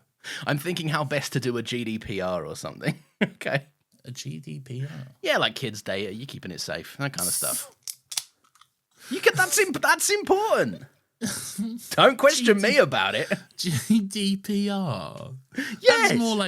That's more like fucking like customer protection and shit. No, it's not. It is. I deal with it regularly. I can promise you it's a thing. I know you can, but that to me, GDPR says more office job than teaching job. It does have that connotation, but it does still apply. I know it applies, yeah. all right? You've been a teacher. It's not... I have, yes. And I've also worked several office jobs, all of which I've hated, including the one I currently work, unless anyone is listening to this, in which case I love it. What they should technically be doing is having one of them at the front and one of them at the back. That is correct form. If any kid trails off, aka maybe a Maeve, then one of them would have an eye on it. That would probably actually be the best way to do it. Yeah. But no, Danny's got to walk in silence next to Clara instead. Yeah. Dickhead. Anyway. So is it like a prime minister or something on a little screen on Maeve's phone? They never say. It's just like vague government bloke. It's like, hello, I'm a vague government minister. Anyway, it's like trees are here. Trees are here, but he is talking about like realistically, it would be the prime minister who would say this shit. But but this is just they never explicitly say that. So whatever. They should have got the back of Obama's head again. Yeah, they should have got the back of Obama's head to say hello. Trees. Let me be clear. The trees. The trees are causing a real problem to the economy. What's that fucking meme? What's that meme where it's like, the truth, 500 billion to Israel? Something. Isn't that a Biden meme? I think so. Yeah. Yeah. Anyway, free Palestine. So the Doctor is scanning about with the Sonic. He's trying to get readings. Readings, you say? Is he scanning the big lion? Is that what he's scanning at this point? Wait, hold on. Let me catch up here. Yeah, he's standing on the lion, not on the lion, but on the plinth of the lion. Yeah, and he's scanning about, and he's like, "There's no readings. Why is there no readings? Probably because you're scanning fucking trees, mate. All right, you should know this by now. You're so old." But he figures that out. He's like, trees, obviously, they're all made of wood. No wood. Sonic doesn't do wood, famously. So there we go. This bit of writing baffled me a little bit, right? And I know it's going for whimsical more so than like logical. Yeah. Right. But it did make me laugh a little bit. The little girl is like, the Doctor's like, fucking communication or whatever. And they get on to debating the meaning of communication. Right. And this little girl's like, but like, it's deeper than that. I haven't called my mum today, but I know she'll be worried about me. And I'm like, but that's not That's not what communication is. That's knowing something based on a relationship. That's not what communication is. Yeah, look, I have two reactions to that. First one is, she's a kid, She's a dumb kid or whatever. And then my second one is, but the episode has a few, like, stupid logic moments as well, though. Like, writing, in terms of, like, I think the writing is good in this episode for the most part, but there are, like, in terms of, like, plot and, like, story elements is a little bit weak around stuff. Like, but that's not to say you can't have a fun and good episode even with those elements, Yeah, I think with this episode specifically, characters, the tone, and the concept doing a lot of heavy lifting. 100%, yeah. In terms of, like, the actual plot and the threat and resolution and stuff, it's a little bit weak sauce, really. Yeah. But we've said some this of so the many best times. Doctor Who episodes have been like that, though, as well. Exactly. We've said this so many times, especially in this era, that stuff kind of matters less. Yeah. Like, a lot of RTD was like, the threat is the big thing. And how would we save the day? That's where all the energy comes from. Whereas a lot of the... What if there was a school that was overtaken by bats? Turns out it's a mediocre episode, that's what. No! I'll rap again. I'll do it. Oh, by the way, looks like our Patreon vote for the next commentary episode. It looks like it was going to be Dalek. Dalek was leading the charge, but a surprise latecomer to the game has been Partisan Crime, which has taken the vote. It seems it's just ticked over. By the way, this is the announcement. With even if it like swaps over now, we have to record it in the next couple of days. So it's gonna be. It's locked in. It's Partisan Crime by the way now. So there we go. I was kind of excited to do a commentary that wasn't the 10th Doctor. Well, maybe next month, bitch. Yeah, I get. Look, this is the thing. This is the rod for the back. I don't really get a choice now because it's voted on by people. So it's true. Yeah. And only I get to decide what goes in the vote. No, I can still vote. I could make it a tie right now if I wanted to, but I won't. You could, but then I could unmake it a tie. Oh no. Well, then I'll make a new account. Ask for you to send another gifted sub. No, I won't do that. Oh, damn you want to make a new account? You'll pay in your £5. You won't get a mug though. What about your dad? You'd have to re-gift him subs every 5 minutes every time he lost his password or something. I'm not doing that. All right. You get one sub, Carl. I should probably tell my dad about it. He might sub. Yeah, he'd like that. Does he actually listen to the show? Nah, it's fuck. I've said so many things. He doesn't give a shit about Doctor Who. No, but he's not listening to these. Yeah, but he might be like, "Oh, it's me boy Nathan's podcast." I think he listened to probably one episode of Another Happy Pod. Yeah, and he was like this. Look, I support my son, but he's not a podcast listener. Is he? Yeah. Especially doing 2 for the last couple of years, right? It's fucking. Yeah. It's that's 4 hours a week. Yeah, I'm not asking my dad to listen to this. I'm not asking anyone to listen to this, really. Except all of you. You all have to stay listening. Yeah, listen, or else. I am no longer asking. That Bernie meme, I saw what you put on Discord. Like, someone said they were going to unsub, and they said, how will Lawrence feed his child? And then brackets me. You feed me. Remember I've when not your had this power... 250. I've not had this 250 yet, by the way. Oh, I'll send it over. I was just going to say, do you remember when your power went out and I called you quickly? You were on no charge. I was like, do you want me to order you a quick takeaway? Yeah, it was very nice of you. I was worried my boy wasn't going to be nourished. So it was fine. It was fine. Yeah, to be honest, I did just forget that people have food in cupboards. Like... Yeah, I have food. I'm all right. Oh, no. The reason I asked is because you might not have had like power to the oven or anything. I remember now. Yeah, well, yeah, but I still had food. Like, not all food needs an oven, you know? What would you have done? What would you... Oh, yeah, but you can't boil a kettle. Like, you couldn't even have a pot noodle. No, I couldn't do any of that. I just had little snacks like crisps and shit. Okay. I was gonna say I would be lost without electricity in this house. I'd have no. Well, I idea. mean, I was lost. I was sat in the dark, just doing with no phone, just doing fucking nothing. Right? I remember you called me. You got like the power came back on, and you were. I just remember it really stuck with me how sad you seemed about like. You what did you say? You said I was like reading, and I was like having a great time reading. Because all right, so this was like a couple of weeks ago. The power went off in my flat, okay, and it was off for like the whole day, okay, and into summer the next day, okay. So I could use my phone for a bit, but then I realized, I should probably conserve the battery, okay, because I don't know how long I'll fucking have on this. And then I was like reading some books, okay, and like that was fine for a while, but then I'm like, the sun's setting, and I don't know what I can do. So I could read up until a certain point, and I was just sat in darkness, just not being able to do anything. I would have just tried to I was like, why don't you like try and get some like even just some chores done, just like the most boring shit you can think of, and you're like, I can't see, Lawrence. Yeah. Oh dear. So that was fun for me. Yeah, I bet. A day and a half. That's fucking wild, though. It was wild. Yeah. You should have had like money off rent for that kind of shit. I mean, my rent has nothing to do with like my power. Yeah, but like, I don't know. Did they? Was it national or was it building? It was the building. Yeah. Yeah, that's fucking rent. You should be able to get some money off rent for that. Not really. Yeah, the landlord Because my landlord own the doesn't. building. No, landlord doesn't own the building. He owns the flat. Yeah.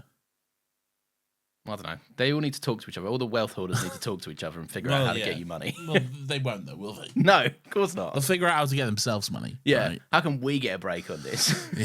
Yeah, I was affected by this personally. Yeah. So yeah, anyway, the episode is full of weird. That's where we were like half an hour ago. The episode's full of some weird little kind of weak parts, really. Weak sauce, yeah. So this is where we see. Well, we don't know yet, but it's Maeve's mum, and she's in her house. Who's Maeve's mum? Why is she so familiar looking? I don't know. I was trying to work this out I know Maeve's too. mum. I know Maeve's mum from somewhere. Let's find I don't out. know where. Yeah. What's this called? Where's she Into the from? Forest or something? In the forest of the night. That's what it is. Into the forest of the night. Mrs. Arden. Mrs. Arden. I'm on the cast. She's in Skins. Oh, she's thingy. She's Chris's girlfriend in Skins. Angie, yes. the MILF teacher. She's Angie. Oh, of course she is. Yes. And she's in the change room one time. She's like, my boobs are out in Skins. She's like, I fancy this 16-year-old boy. Yeah. All right. And Chris is like, fucking hell, cracking tits. And she's like, "Oh, Chris, oh, Chris, this is you're so silly, Chris." Yeah. Anyway, let's go to Russia and have sex. Yeah, that's what I knew she was familiar. Yeah, Skins is fucking wild. He really was. Also, by the way, she's listed in the credits as Maeve's mum, but apparently Maeve is spelled Maebh. Yeah, it is. Yeah, I thought it was Maeve. No. Oh, okay. Well, that's what it's in my notes. If you're reading my notes, isn't that the Irish way to spell it? You're Irish. Yeah, but that's Maebe. Yeah, no, that's how it's spelled, but that's not how it's like how the Irish spell Owen as Eogahan. Or Siobhan. My I had a girlfriend. Yeah, I had a girlfriend whose middle name was Siobhan, and I until we got together, I never knew how to pronounce that. I always pronounced it Swabhan. Swabhan. Swabhan. Yeah. Oh god. Anyway, yeah. So Angie from Skins. That's great. We've got a shorthand for her now. Fantastic. You know how we like to do this. Yeah. Angie from Skins. She's like, fucking next door has planted their poxy fucking flowers. Right? Yeah. Sick of it. Anyway, she opens the door, give him a piece of her mind, and then suddenly, obviously, there is trees in front of her house. Yeah, yeah. And then like, she walks out. Oh, she walks out to the street. She like struggles through, and then her neighbor or whatever is like, "We should have been consulted. I mean, what's all this in aid of? Yeah. Fuck you talking about? All right? You think this is just some charity initiative that's just sprung up?" So many people left their brains at home in this episode. I know. Like even one of the kids earlier when they first see it, they go, "We haven't been asleep that long, have you?" I'm like, "Are you fucking dumb? You would be older if you'd been asleep this long." I think it was Clara who said that. No, Clara says it, but I think a kid says it. So I think it's Peppa Pig. Oh, but Ruby is a little bit dumb though. Yeah, true. Yeah, Ruby is a little bit dumb. She didn't give him talent. She's like, back on the walk, right?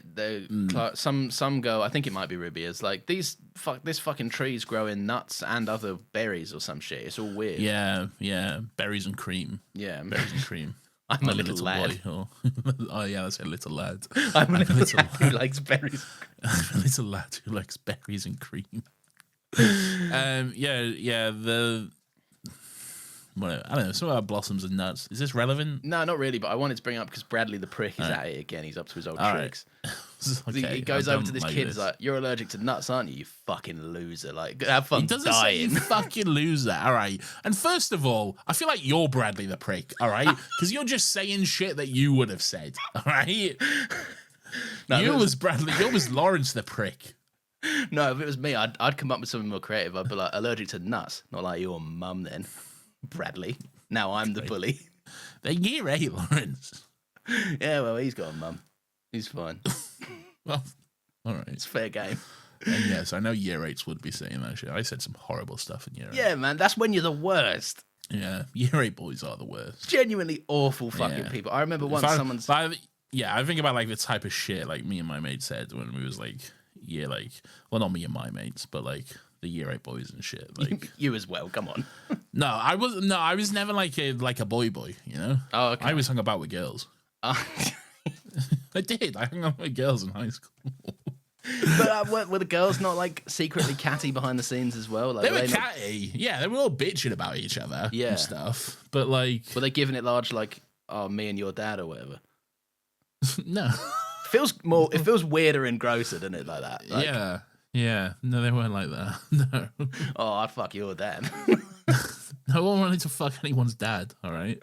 No one's doing it, but you know what the kind of stuff.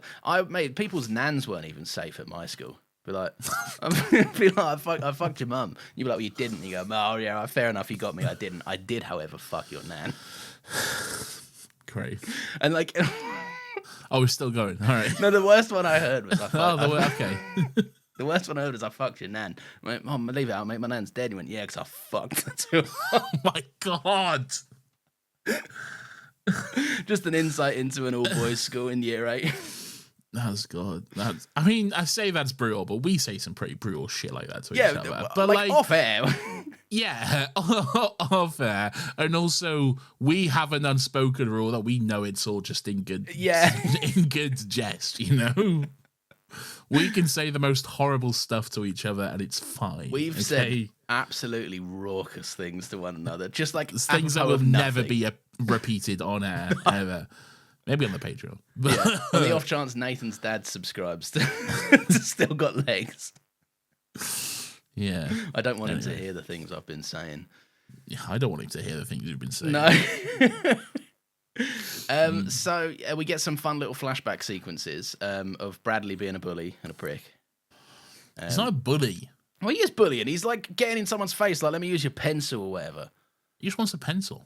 Yeah, but I know he's a troubled youth. I understand. He's a troubled youth. I have sympathy for troubled youths, all right? He's got problems, all right?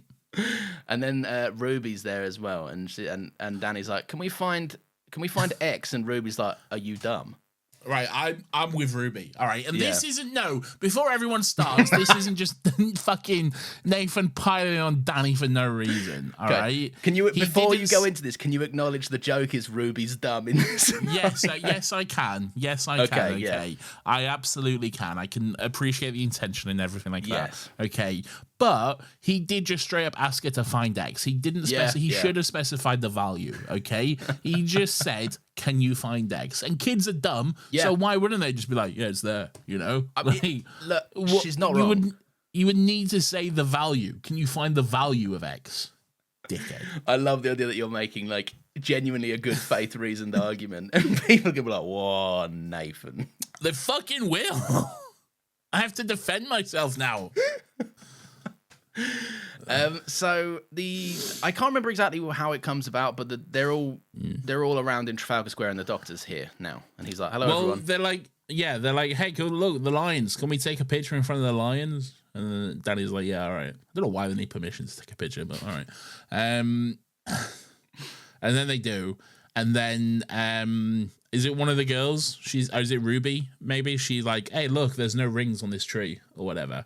Because rings, usually tell you how old a tree is or whatever. But this one's got no rings. And then the Doctor just appears out of nowhere. and he's like, "Yes, the rings mark the years of growth."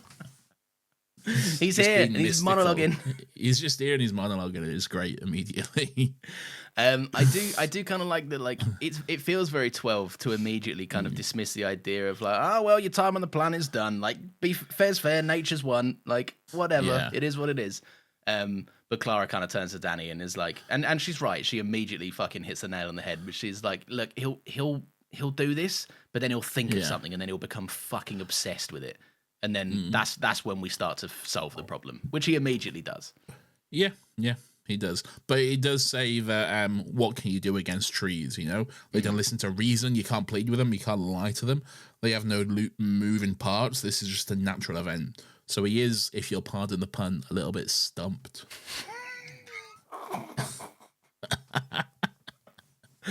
Did you write it down? I didn't. It genuinely just came to me when I was reading that out, and I was like, I can't not, It popped into my head at that moment. I was like, I have to. I'll be honest, the delivery was a 10 out of 10. I got the full look down the lens of the camera and a slight smirk as it was said. It was good stuff, man. That was good. So the Doctor's he's stumped, but he's got the seedling of an idea. Yes. And he heads into the TARDIS, and all the kids. He's got the little seedling of an idea. Yeah, that was my one. You can't take that one. Well, you didn't deliver it in a way that suggested it was. I know. Okay? To be honest, I felt insecure after stumped. You should have. Yeah. So the Doctor and Clara head into the TARDIS, and I do like this. They kind of leave the door open, and Danny and the kids all just kind of start moseying it. Like when kids are at a school trip and they're just kind of like slowly walking vaguely. Yeah. They do that, and the Doctor kind of like, as Clara starts speaking to him, you just see the look on 12's face kind of be like, oh hang on, what the fuck? Yeah. It's really good, and all the kids start immediately like going to the console and like playing around and going up the stairs, and the Doctor's like, "Hey, get down from there," and stuff, and he's shooing them away from the console and stuff. It's good fun, man. I love it. The kids got, and he's like, "Aren't any of you, struck by the fact that it's bigger on the inside?" And they're like, "There's trees everywhere, man. We don't care about this shit." Who cares, man? Like, and some kids like, it's like a fisheye lens, and he's like, "What do the round bits do?" And he's like, "Ask a teacher." Yes. It's good stuff. It is good stuff. So we get a little. We don't quite figure out why it's important yet, or we know, but he doesn't get a chance to kind of articulate why it's resonated with him. But Danny notices a pile of homework books on the TARDIS. Yes, he does. He's yes, like, he notices a pile of books. He picks one up and starts like flicking through it. And then at the same time, the Doctor's talking about like he's talking about the trees, how they all happened at once, and it's not necessarily a coincidence. There's no such thing as coincidences. To have a coincidence, you need this was all like communicated, it was coordinated, it was planned, okay, and like there's no every channel on the TARDIS is open, and then he basically sees what Danny's looking at, and I don't know why, but I really like the way he looks at Danny and just slowly takes the book from him. Yeah. He's just like, accept this. I don't know why I like that, but there's something about that interaction I enjoy. It's quite... I don't know how to describe it, but it's pleasing to me. Yeah, no, sure, yeah. And not in like the Doctor's being nasty to Danny way, because he's not. It's almost like he's being nice to Danny. He's just the way he like gently takes the book from him, really. I don't know, is it... Because... I kind of see what you're saying. Do you think it's more of a case of he's like easing the pain of Danny finding out he's been lied to by being like, let's just... No, I don't even think the Doctor's registering that as a thing. Oh, no, okay. That's not even anything the Doctor has even picked up on at all. Like, fucking doesn't give a shit. Yeah. It's purely just the way he just takes the book from him. I don't know why I can't explain it. I like it. I'll have to give it a watch. Yeah. Find out, is it just like a good edit? Like a clean cut or something? Nothing to do with an edit, man. It's Fuck. just, I enjoy it. I just like it. Oh, all right. It's like the way I like when the Doctor says, "It's just a fun guy." It's just one of them things. Sometimes it's just things that I like. It's your The Incredibles. Yeah, shut up, man. I regret ever saying that. Okay. You gave me it on a platter, man. So the Doctor. What he sees in the book is essentially a big old kind of burning sun hurtling towards Earth, like a crude child's drawing of it in a little homework book. Yes. And it's Maeve's book, so the Doctor immediately starts trying to find Maeve. And again, more fun POV shit going on. This is good stuff. He's like, who's Maeve? Wait, which one's Maeve? Which one's Maeve? And he's just going up to the kids, looking them all in the face individually for some reason, just one by one, going, are you Maeve? Which one's Maeve? Maeve, Maeve, Maeve. But at the same time, you're getting these POV shots of all these kids just looking up at him like, what the fuck are you doing? What's going on? It's like really uncomfortably close, and like, to be fair, good skill on the camera operator, because it feels human. The movement feels very fluid. Like you know from Capaldi's performance that he's got certain like physical tics, like he will move his head in a certain way, and the camera very replicates hard it. to make the camera feel human, by the way. Yeah, like so I can't count like the amount of times you're watching like a POV shot and you're seeing like a headset from left to right, and it's just too slow. It's just too slow and smooth for it to be POV. Yeah. It just doesn't line up at all. But this actually, you do get that sense of it. So yeah, it's good stuff. It's like when you're playing a first person like shooter game, and it feels very strange. Because you're reloading your gun, but I guess to do that you have to put your arm directly in front of your fucking eyes. Here, you're like, oh, I'll do this with my gun right in my view of my eyes. The first person, the perspective on FPS is way off fucking basis for what it would be, because you are 100% like that. Yeah, it doesn't work at all. But and like the guy's like, don't fire your gun from the hip, and I'm like, is this my hip? What the fuck? Yeah. But yeah, so I quite like this, right? This moment where anyway, then Peppa Pig's like, Maeve's dead. Oh yeah, which is a good bit of fun. Capaldi goes, He does, yeah. Just a stupid fucking choice. It's really funny. Because all the kids scream, so he screams too. Yeah. Okay. It's good. Anyway, the car kind of tells him off after that. Yeah, but mate, I just on that, right? Like this is people don't like this. It's fun. I know. It's fun. It's whimsical. It's fun, man. It's also stuff. It's inoffensive. Like I think I would have to try quite hard to find some stuff I didn't like in this. Yeah. That's what I'm saying, man. Yeah. I feel like people are extra critical of the Moffat era for some reason. I do see that. Yeah, 100%. Yeah. And I'm enjoying going through this because I don't have the bias. Like I say, it's largely clean slate for me after Series 5. Yeah. So I do have the bias. Yeah, but and I am biased. Let me be clear. I am biased. Okay. Let me be 100% clear on that. I feel like we've mostly lined up on opinions in the Moffat era. I don't feel like we've had any major disagreements. Yeah, maybe. What was our last big RTD1, I feel like we were always disagreeing on episode we were quality. always over the place, yeah. Because you was blinded by nostalgia. Yeah, I probably was, yeah. That was your bias era. Yeah, 100%. Yeah. Yeah. And I took some L's. As we went along. It's true, you did. Wasn't there one recently we disagreed on? I don't know. I can't remember. Series, I feel like one of maybe like Matt's. Oh, you quite liked Robot Sherwood. I did. Yes, And that's true. I was less warm on it than you were. Yes. I think sometimes I like these episodes as well because I know, like, and this is a stupid bias, but something I won't be able to remove from my head just because of how my brain works. Sometimes I enjoy an episode of Doctor Who because I know it's going to be really fun to talk about on the podcast as well. Yeah, I do too. Yeah. Like Robot of Sherwood. Thank you. Yeah. Robot of Sherwood, like, it's one of them episodes you go like, yeah, it's not fantastic, but I'm like, oh, we're gonna have so much fun having a joke about this one. And maybe we did. Yeah. No, we did. You discovered who Ben Miller was of Armstrong and Miller fame?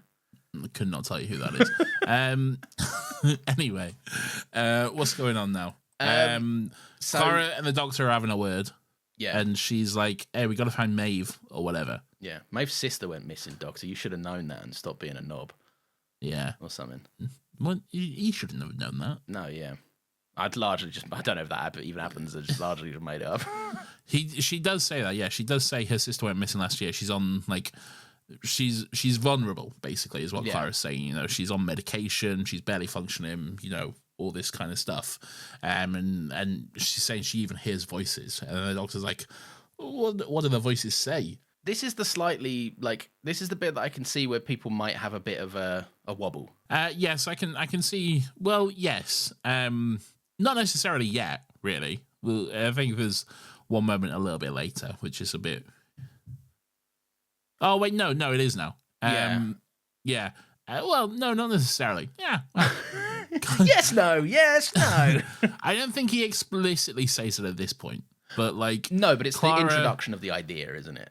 Yes. So Clara, suggests like she hears voices and she takes pills, tablets, whatever to help her stop. And the Doctor's like, "Oh, buddy, what do you do that for?" Basically, he's suggesting the medication is not necessarily a good thing. And look, I don't know if that's the best take to have. Really, no, it's not. Look, a good faith argument would be right. Yes, I know it's Doctor Who, and I know what they're trying to do is destigmatize it. Yeah, and make it. No, I know they don't succeed, but I know the intent there is probably something along the lines of like having a mental illness, right? To the capacity where you're hearing voices in your head, right? It doesn't make you less human. It actually makes you special and individual. And like, I understand that line of thinking that the Doctor's like, oh, it's typical of humans. You always try and shut up the things that make you interesting and unique. Yes, you're 100% right. That's what the episode is kind of trying to shoot for. But yeah. It doesn't necessarily come across that way. No. Really. It's a little dangerous to have a character called the Doctor on a children's show being like, medication, that's for fucking idiots. Anti-vax Doctor. Yeah. You know, it's like not necessarily like, you know what happens when you fucking stop taking your meds? Kanye. Yeah, it's so true. Just absolute crashing and burning all over the shop. Yeah. And no one wants that. Oh man, what a fool from... I mean, let's not even go into it. What a Nazi. What a fucking asshole. Horrible, but yeah. Yeah. But yeah, dangerous precedent set. I understand it. It's ham-fisted. They're obviously not trying to say anything bad. No, I don't think so. No, it's just kind of... I just feel like it wasn't necessarily thought about all that much, really. 100%. And I just think they didn't necessarily think too hard about what they were kind of saying with that, really. Yeah. That it didn't get... If it got a second pass, a lot of people might have buried their heads in the sand a little that day and gone, oh, okay, sure. Yeah. And I also think we probably think more critically about this stuff in a post-2020 world as well, especially because of, like, this is more prevalent now after, like, anti-vaxxers and all that shit read their heads, so... Yeah. Maybe. Except medicine. Yeah. If it's the right call for you, then like, yeah, man. I was rewatching John Mulaney's special the other day, the most recent one he did, where he just talks about his cocaine addiction. Is that Baby J? Is it that one? Baby J? Yeah. It's a great special. I really love it. But there's that part where he's like, you know, when everyone's saying trust doctors, no. And he just like pulls a face and shakes his head, and then talks about how he just got a doctor to just give him a bunch of fake prescriptions and stuff. It's a very good special. I really like it. I think you recommended that way back when I checked it out. It's John Mulaney. I'd never really seen much of his stuff before. He's such a fucking funny dude. He's so good, man. Yeah. He's very good. He's very, very fun. Is that the last one he did? I feel like that came out ages ago. It was the most recent one he did. Yeah. I have to give that another watch, to be fair. It's good stuff. Good fun. So the doctor's like, fucking Clara, have you got a phone or whatever? Yes. Clara's got a phone number, and the doctor scans Clara's phone and then finds out where fucking Maeve's phone is to get her last known location or something. Yeah, Maeve Arden, 500 yards southeast of here. Yeah. I'll go get her, he says. So this is a fun little scene again. We get to have another fun Danny-Clara debate, which I'm sure the listeners are primed and really excited about.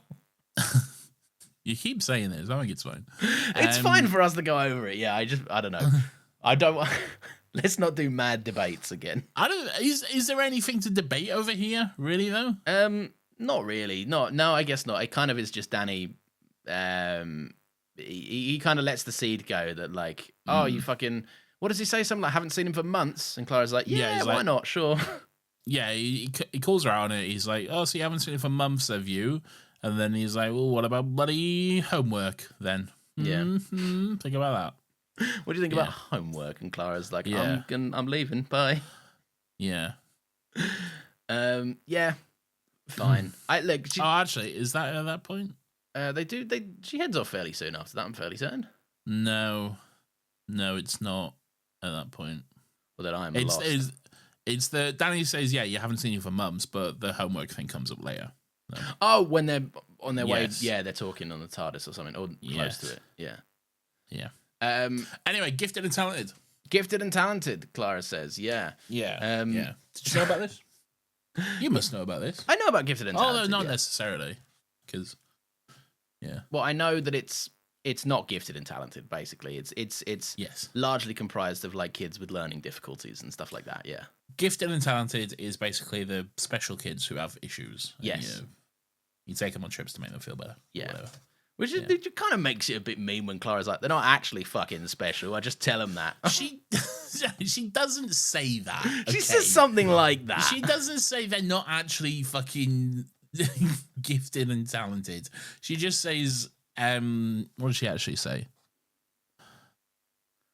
I don't know. It's later, so I don't know yet. But she doesn't say they're not actually fucking gifted and talented. All right. She says something to that effect. I'm not with the fucking. No, okay? not the fucking is making it worse. Okay, and you know it is. I know. Right? I know. Where are we? What's going on? But so Clara's walking with the doctor, right? And Clara asks if the kids are going to be all right. Yeah. And the doctor's like, the TARDIS is the safest place on the planet, mate. Right? The assembled hordes of Genghis Khan couldn't get through that door. Got him. And believe me, they tried, Nathan. I fucking hate this bit, man. I fucking hate this bit. So Nelson's column falls over and narrowly misses them. The fucking CGI looks a bit rough on this, but hey ho, whatever. Does it? I can't really remember it. Yeah, Nelson's column. I watched this yesterday. They do like a fun thing where Nelson's column falls on them, and it's like it tips over, and the camera lets it like Nelson's fucking face zoom into the camera, and then like cut back to them. It's deliberately. It's one of them where they, like with the animals later on, they just do it with their whole chest, so I can't be mad. Like, yeah, fair enough. Yeah, that's fine. It's a good bit of fun. This is when Peppa Pig starts giving Danny some fucking lip. Back at the top. Yeah, she's like, you just let Miss Oswald go off with some random. Are you supposed to love her or whatever? And he's like, who said that, brother? Come on, all right. Yeah, come on, mate. Knows. Everyone knows, all right. You must have been getting this in the school for fucking yonks now. Like people have been saying this since way back. Yeah, they're getting Ozzy Loves the Squaddy. Whatever. Oh yes. Yeah, they're all getting it.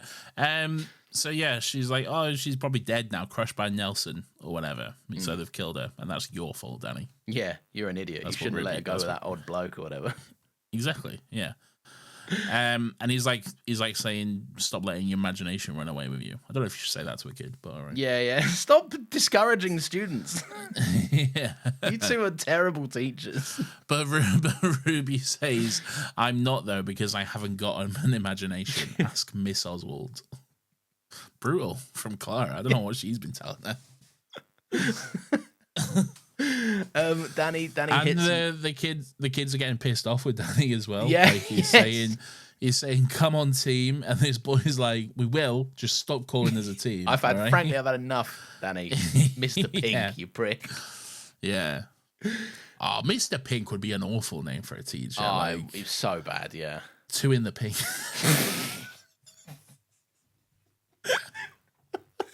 No, but like aside from that though, they'll be like, oh, like first of all, you know, like I'm not saying this because I personally love the color pink, but like boys especially be like, oh, pink, you know, you gay.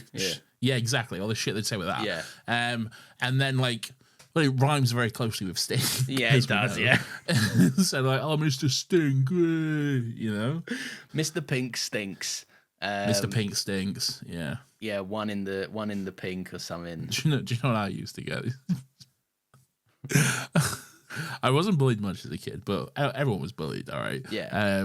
But there was one group of boys who always used to say to me, this is so stupid. They used to say, Nathan Bauer has no power. That's genuine dreck. I would bully the kid that said that to try and be funny. Like, I know, but I was in like year 6 or whatever, and it genuinely upset me. Nathan Bauer has no power. Yeah. That's terrible. It is. It's awful. If they said it now, I'd just fucking laugh at them. Like, that's the best you could come up with. You can't even say like Nathan Bauer needs a shower or something. That's so much better. That's right there, brother. Even that's bad, but it's way better than has no power. Yeah. Yeah, come at me, rough. Lawrence Heisey. What are you going to fucking say to that? Well, like Lawrence Cunt. Yeah. That's what I'd say. You got me. Fair's fair. Got nowhere to go. Yeah. So what's going on? Anyway, what's your childhood trauma? What did you get bullied over? Let us know. I thought you were actually asking me there. I wasn't. I was asking the listeners. Would you like to hear a fun story though? Go on then. About someone everyone, you know. It's trauma time, everyone. Everyone share your trauma. So you know, friend, it's never ever been on the show, but Beth was on AHP. Beth's partner Ben. I know Ben. No Ben. Not Ben from Canada, by the way. Another Ben. Not Ben. Yeah, another Ben. Ben from Essex, probably. Yeah. He's not from Essex. He's not. He's from the same place you're from, but I couldn't say that, so then I had to say. I know exactly where your mind was like, oh no, hang on. Yeah. Anyway, but so me and Ben are friends now, right? But back in the day, before Ben and I were friends, I was in year 8, right? And I was trying to, and it's entirely my fault, and I hold my hands up, right? I was trying to impress this girl at the bus stop, right? Oh, God. I was there, Oyster card in hand, right? No riz. And I went over to Ben, right, who was chilling, right? And I offered up, I had some sweets from the local convenience store, right? And I offered up the local boss man. The local boss man. His name was Anbu, right? Local ledge. Okay. Yeah. Anbu had sorted me out with the foam mushroom sweets. Oh, I love a foam mushroom. Who doesn't, man? They're goated sweets. Yeah. And I went over to Ben, and I knew the local honeys were watching, right? And, and I went, "You want a sweet, mate?" And Ben went, "Yeah, all right, yeah, I'll have one." And as he went to take one, I went and took it away from him, right? Snatched it like a proper twat, right? Oh my God! And Ben was left there sweetless and humiliated. And to be honest, like, I can't imagine any of the girls thought that was a cool, fun thing to do anyway. Right, the way you started this story made it sound like you was going to be the victim. Well, you haven't heard the twist. Right? There's a turn. Okay. The very same day, I was walking Yes. home from the bus stop. Right. The same bus stop? The same bus stop. We it was at the same. We got off. It wasn't the school bus stop. We live close to each other. Right. So hold on. So you'd already got on the bus. Yeah. You got off the bus, and then you're just hanging out at the bus stop? No. So I was waiting for at my home, close to home bus stop. Oh, we were waiting for the same bus. So, all right. So this was the morning. Yes. All right. Yeah. So in the morning, you had the interaction with the Swedes. Yes.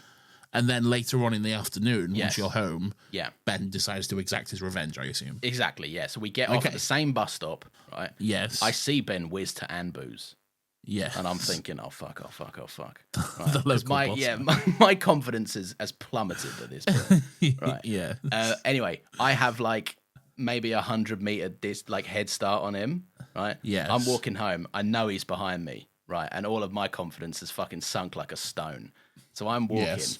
and then literally the next thing I feel is something just swat me in the back of the fucking head. Right. Oh, no. It's a mushroom sweet, Nathan. No. Ben's gone to Ambu's, got himself mushrooms, pelted them at my head. I'm not joking, the entire way home. And he's gone, you want a fucking mushroom? Do you want a mushroom, you cunt? Fuck you. What I like about that is I like the idea of a year 8 boy or whatever understanding dramatic irony. Yes. And purchasing a pack of foam mushrooms because it was the very thing that brought about his downfall earlier. And he was like, his hubris, I shall use this to destroy it. How can I reclaim mushrooms for my own? Exactly. But yeah. And I, frankly, I think good on him. All right. I was think well you deserved. Yeah. You brought that on yourself, quite frankly. 100%. I brought an innocent man into a game. I lost myself, Nathan, to the hubris of chasing the honeys. You did, yeah. You pushed a man too far, and look what he became. Yeah, all right? and now we're good mates. Well, yeah, great stuff. Anyway, where were we with Doctor Who? I don't know. Clara and the Doctor come across Maeve's phone or whatever in the woods, and they're like, "It's a phone." Like it's and a phone. they're like, "Oh, it's a phone." And then they're like, "Oh, it's probably a clue. She's probably putting it down Hansel and Gretel style." Yes. Like a trail of breadcrumbs, basically. Yeah. And Clara's like, "Oh, we better not find a bloody cannibal witch or whatever, or a fucking gingerbread cottage." Maeve's in like a red button-up coat with a hood up as well. It's very Red Riding Hood. A lot of this. Oh, okay. Is Yeah. it? Yeah, it's kind of fairy tale-y, I think. It's fairy tale, yeah, I guess. Yeah. It's- Hansel and Gretel. There's a wolf. There is a wolf. Yeah. Oh, to be fair, there is a wolf. All right. Okay, that's not really an element I considered until Listen, now. man. And when you brought it up, I was like, you fucking idiot. But now I'm like, maybe there's something to this. You gotta get your media skills up, brother. You're Maybe I missing do, them yeah. wolves. I am, yeah. So yeah, we can. And there's lions and tigers, Oh! but no bears. Oh, my. Oh my. Aslan's here, Nathan. Unless, I don't know, we could say, no, Danny or the Doctor don't have bear vibes, really. No, So, definitely not. No. And So, everyone else is a minor. Yeah. So that would be very inappropriate Yes. to suggest. So if you're thinking we're missing out on riffs there, we're not. We've calculated We're the not. risk of the riff. We've done a riff to risk calculation. Yes. Okay. We're always running. We've We're Sherlock decided. mind palancing those numbers in our Yeah. heads 24/7. Negative outcome. So, Likelihood of jail strong. This risk. likelihood of jail. This riff. We've gone to the Robert Downey Jr. version. This riff riff mustn't will get us end in jail. cancelled. Likelihood of jail. Inevitable. Likelihood of cancellation. Most definite. I like how we've gone on a riff talking about riffs. That's how we do it, right? Oh, Anyway, Maeve's running through the forest. She's Yes. like, I can't remember, she's like waving her hands in front of her face as she does so, like a little mad woman. All right. She's just running about. And then she takes out like a packed lunch or whatever Yeah. and puts it down. She takes out her pencil case and puts it down. And just various little breadcrumbs she's leaving, which the Doctor and Clara then later come across. And then Maeve like stumbles upon a bunch of dudes in like silver fucking jumpsuits, just like with flamethrowers burning shit. And I remember the first time I saw this, I was like, what the fuck is this? Yeah. This is a fucking turn out of nowhere. It's like that moment in E.T. where the fucking astronaut turns up at the house and you're like, what the fuck is going on here, man? This is fucking wild. It does feel tonally very jarring. You're like, what? Yeah. What's going on here? It does. But they're like burning trees, like try and make a clearing or whatever. Okay. Now I'm no scientist. Okay. All right. No, you be clear. I am no scientist. Okay? Yeah, sure, yeah. But is clearing a path in, let's say, like the whole world has been taken over by trees. The whole world is now basically one big forest. Okay. Yeah. Is the best way to deal with that by burning a part of that? Because I, again, not a scientist, I will stress, but I would think that would just then spread and everything would be on fire and it would be horrible for everyone. Yes. What happened here is the best outcome. And they're all like, oh man, kick rocks, it's not burning. And I'm like, that's what you want. That's the good thing. Look around you. Look what happened to California. Look at Australia, man. All right. Oh my god. I don't know. They say controlled fires, but like, how much control do you have over that? Yeah, shit, I know that they know their stuff, but like, I don't trust it. I don't trust it either, man. That's a naked flame. Yeah, exactly. They're just like, come on, it's a heavily wooded area. Like that place is just gonna go up. Like, and it's dry wood. This is new wood. Okay? Yes, it's not had a chance to get moist. Yes, okay? exactly. So it'll immediately like just fucking burn up. You know. I also quite like the idea that like if this is the entire world, which you're right, we see it is. Right. Yes. They've Even sent the out. oceans. They've sent. How's yeah, that with, work? With the, I don't know. Those are some big fucking trees, man. You know? They've sent out 5 blokes in hazmat suits, right? Yeah. To essentially, I guess, make the world again. Like, well, maybe there's more of them. Okay. We stumbled upon one group. I don't think we can assume that's the entire fucking operation. No, everyone else is concerned about football. They're like, where are we going to play football? We can't play football. Look at the pitch. There's no. Can we get some of those flamethrower guys? We need to play some football over here. We need to play kickoffs at 3. What are we gonna do, man?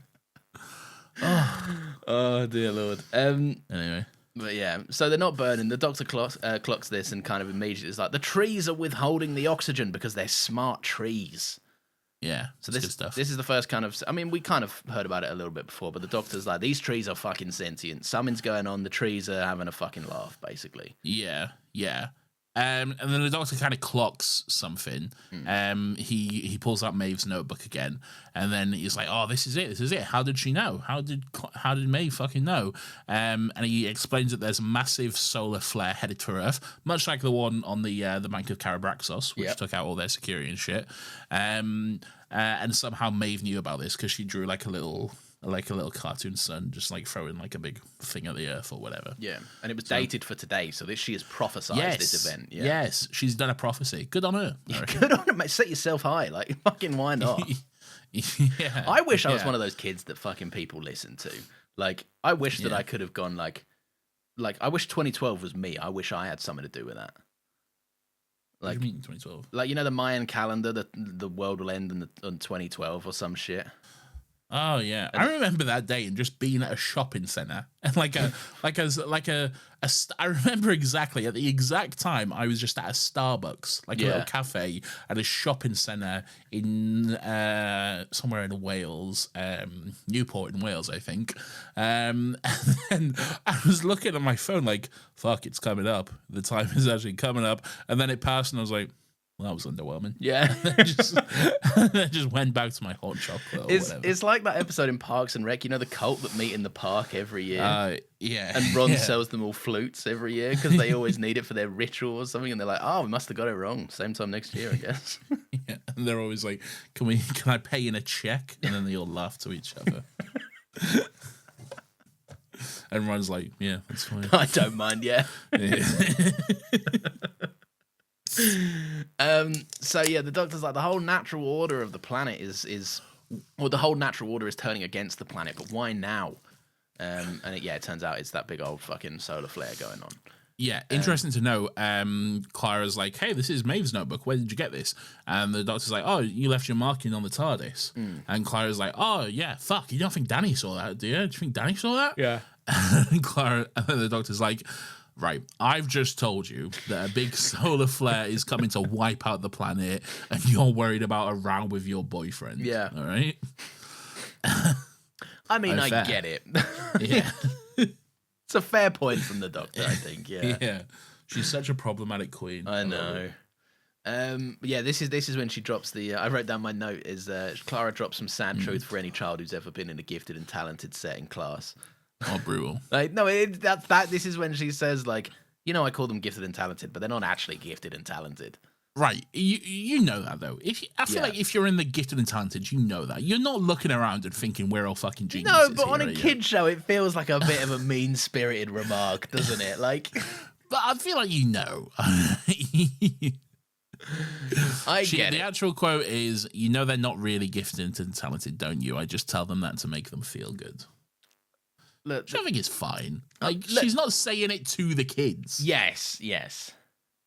I guess. I like, from a meta perspective, kids will be watching this show. All right, but Clara Oswald, character in Doctor Who, okay, does not know. No, I'm not beefing Clara. I'm beefing whoever wrote it. It's nasty, All right, man. Leave the kids. Fair enough. That's fair enough. It's okay. only. Look, I've been a fucking dumb idiot before, right? Like, I've been. No, hey, come on, come on now. I know, you said some pretty fucking stuff on this show, man. It's my beef with it is that it's like if you're just dumb as fucking rocks, whatever, right? But like it's like gifted and talented is normally kids with like learning difficulties and stuff. Like it just feels a bit of an unnecessary jab from a writer perspective. Not necessarily learning difficulties. I mean, it can be learning difficulties, but more so like troubled kids, like circumstantial influences. Yeah, exactly. Like a Courtney, like a Bradley.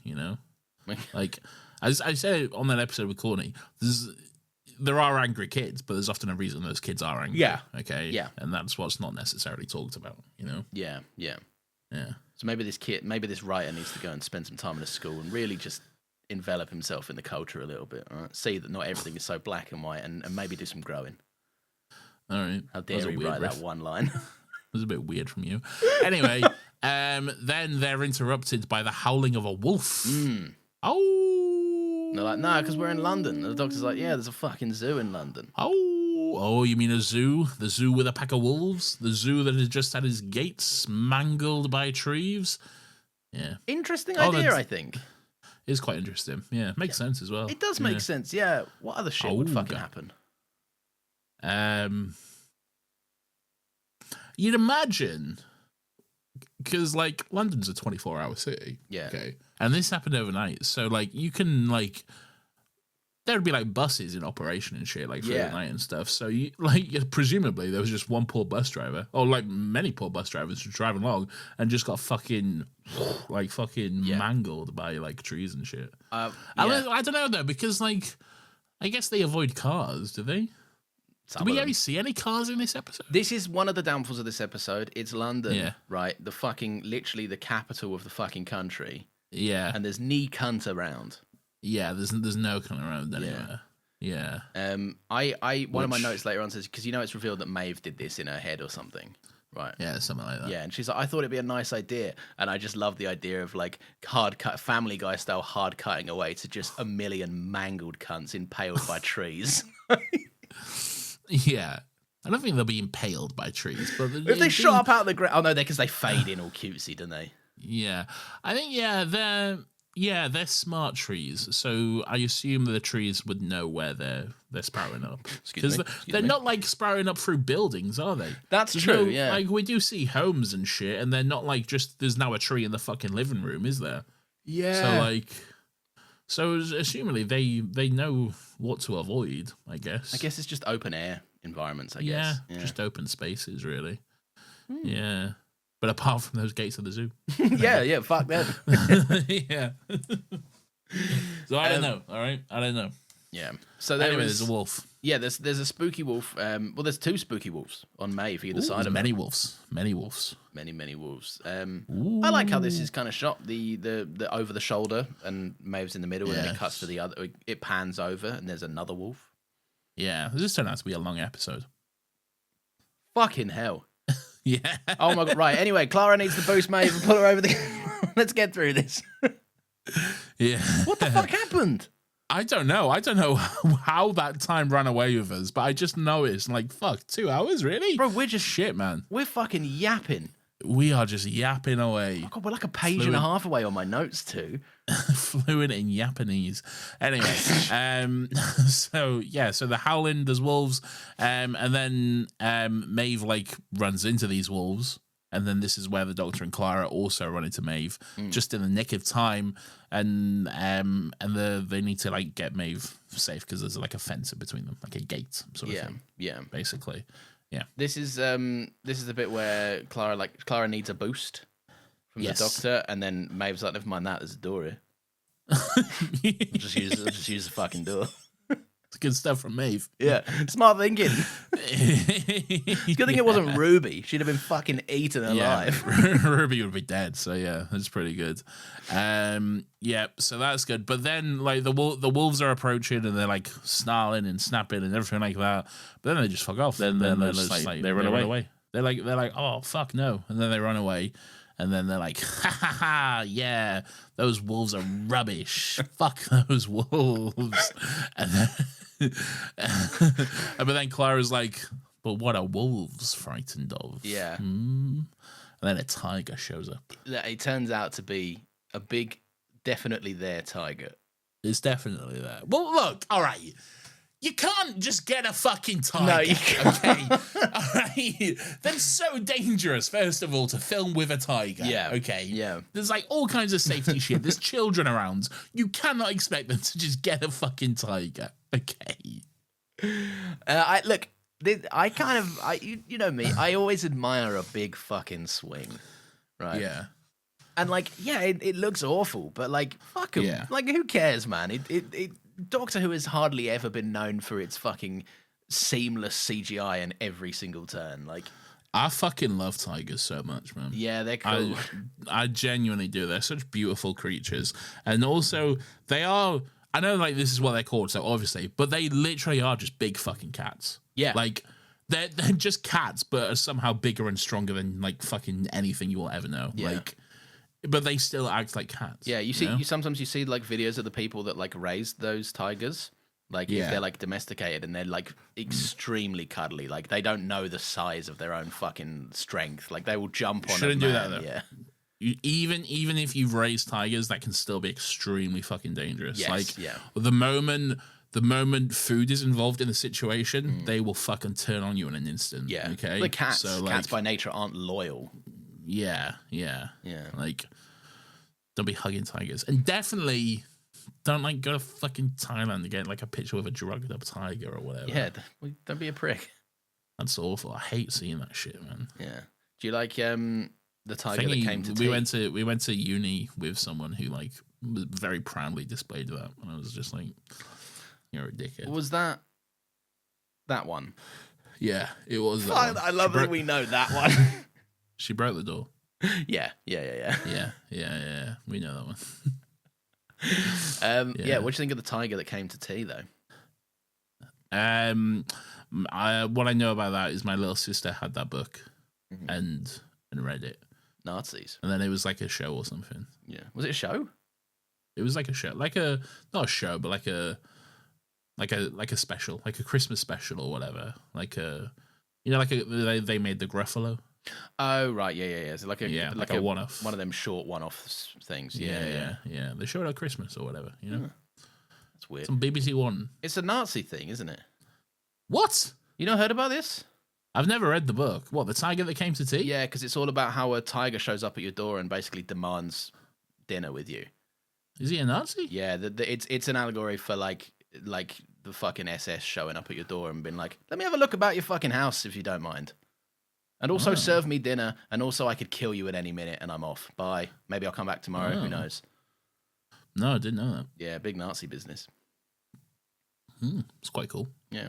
So you love all tigers? No. Like, it's cool that like kids are being educated on that shit in like a fun way. Yeah. No, it's a good message. It's basically like, oh, you like cute animals? Sometimes they're fucking Nazis. Just be careful. Watch out.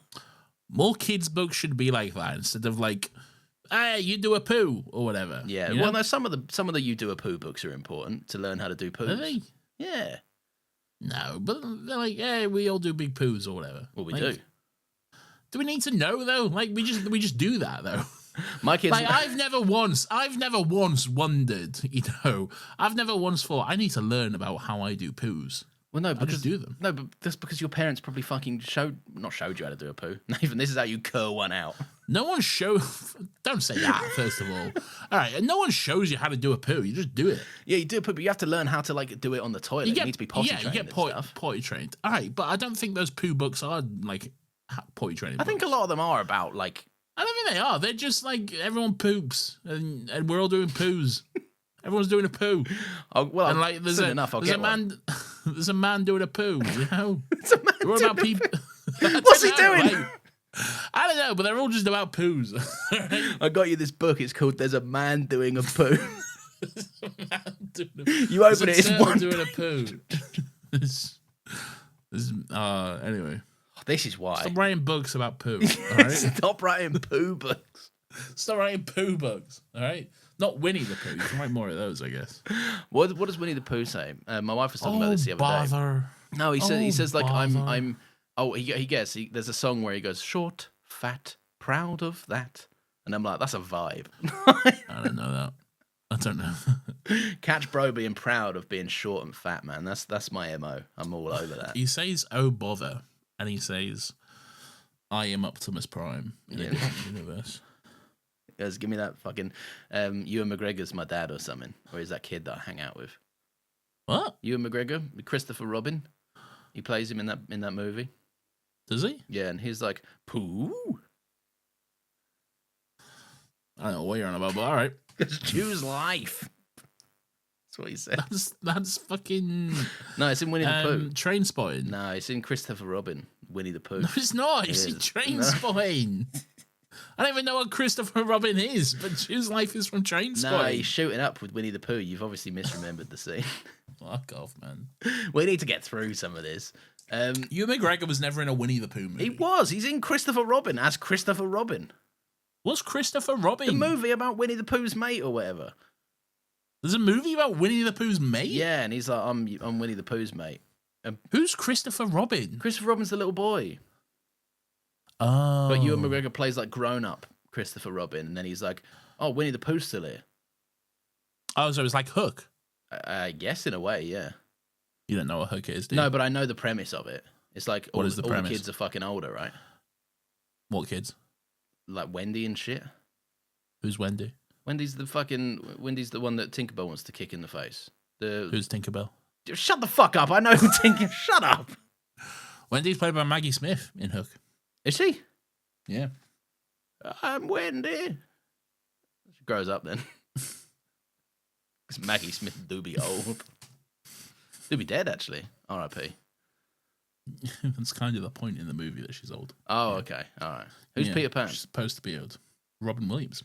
Oh. Maybe it's not the movie I'm thinking of. What's the Hugh Jackman one? That's just Peter Pan. It's shit. It's one of the worst movies ever. Have we spoken about this recently? Yeah, not too long ago. Yeah, I feel like we have. Yeah. Anyway, this is when, the tiger's there, and tiger's about to eat him. And we wonder why we're at 2 hours. Yes, a tiger, as we mentioned about 10 minutes ago, has shown up, and he's like, I'm a tiger. I'm going to get you. Yeah. But luckily, my one weakness is light's being flashed in my eyes. Okay. So I learned this one from Bradley the Prick. Let me show you how this fucking goes. So Danny has showed up and is just flickering the torch just backwards and forward, which I guess is enough to scare off a tiger. I guess, sure, whatever. But he doesn't like it. The tiger's bothered, so he just moves on. I guess. Yeah, he moves on. He's like, "Fuck, I've had enough of this." Danny, between this and the flip, right? I wrote down that Danny never fucking gets to handle shit in a military way. which is more in line with his character. Like I would have enjoyed it more if Danny pulled out a sidearm and just shot this tiger. Where's he pulling out a sidearm from? He's a military boy. He's got one in a shoebox under his bed or something. No, you don't just have and keep a gun, okay? Wilf did. Wilf had one in his upstairs, didn't he? Wilf was an old man, all right? Wilf, he probably had that from the days where you could just walk around with a gun, you know? Everyone had a pistol or whatever in the 60s. It's the 40s. You go to the local fucking the local butchers and you just put your piece down while you get your wallet out. Exactly, you know? You see like photos and shit of people just like going to like Walmart in Texas and just got like a fucking AR-15 just on their back as they're getting the fucking groceries. Yeah. Like, Jesus Christ. Wow, this feels safe and cool and normal. Oh, this feels normal and healthy. I'd say nothing wrong with this. Yeah. Oh, it's a good thing I love my Second fucking Amendment rights, right? Because thank God I feel protected and safe here in this Walmart with my gun. You express that God-given right, brother. Yeah. My God, do I feel safe right now. Good thing. No reason to be frightened of this, statistically. You've got your gun and I've got mine, so we both feel protected. I wonder how that kid feels looking at us in Walmart in the toy aisle. Yeah. Fucking what a hellscape of a fucking country. Oh my God. Shout out to America. Yeah. Tell us about your guns right in. Do you have a gun? Let us know. Or if you're from the UK, do you have one? Is it in a shoebox under your bed or something? Or do you just like live on a farm or whatever? Yeah. Is that what's going on? Who's living on farms? Anyone with a gun, probably. Oh, yeah, like farmers and shit. Yeah. Farmers, yeah, they all got guns. Get off my land, they say. With a gun. Let's move. Let's go. Let's move. You can just walk across farmers' land. Yeah, I never did though because I always got nervous when the cows were like. I always think like if I cross over, cows that will fence, get you, man. Yeah, cows will get you. Cows are curious. Yeah, all right. So like I remember, like we had to walk like through like quite a lot of like farmers' fields and shit when we lived in Wales, and cows always like as soon as you're walking through their patch, they're like, "What's going on here? I want to have a look. I want to see what's going on." So they all like just run towards you. Yeah, and it can be quite daunting. Yeah, it can be genuinely like, "Oh my God, there's a bunch of cows running towards me right now." But they're fine. They're chill, you know. Yeah, they'll slow down eventually and get to you. But yeah, they're just curious. They just want to see what's going on. Yeah, get a closer look. You all right, mate? What's going on? Fancy seeing you here in my little patch. Yeah, that's good stuff. Anyway, we probably should go carry on. Yeah, almost certainly. Yeah. Yeah. So Danny Pink scared off the wolf. Sorry, the tiger. And Clara's like, "Oh, Mr. Pink, thank you very much." Blah blah blah. Oh, what else is going on? Fucking Maeve runs off and Ruby goes, "You're not going to find your sister out there?" I'm like, "All right, cunt." Yeah, that's a bit much, frankly. Don't be rude. Yeah. Well, it probably wasn't necessary at all, Ruby, quite frankly. And also probably not what she's doing. Yeah. Does she say that? Yeah, Ruby goes, "You're not going to find your sister out there." Why did she say that? Right after Maeve fucking runs off.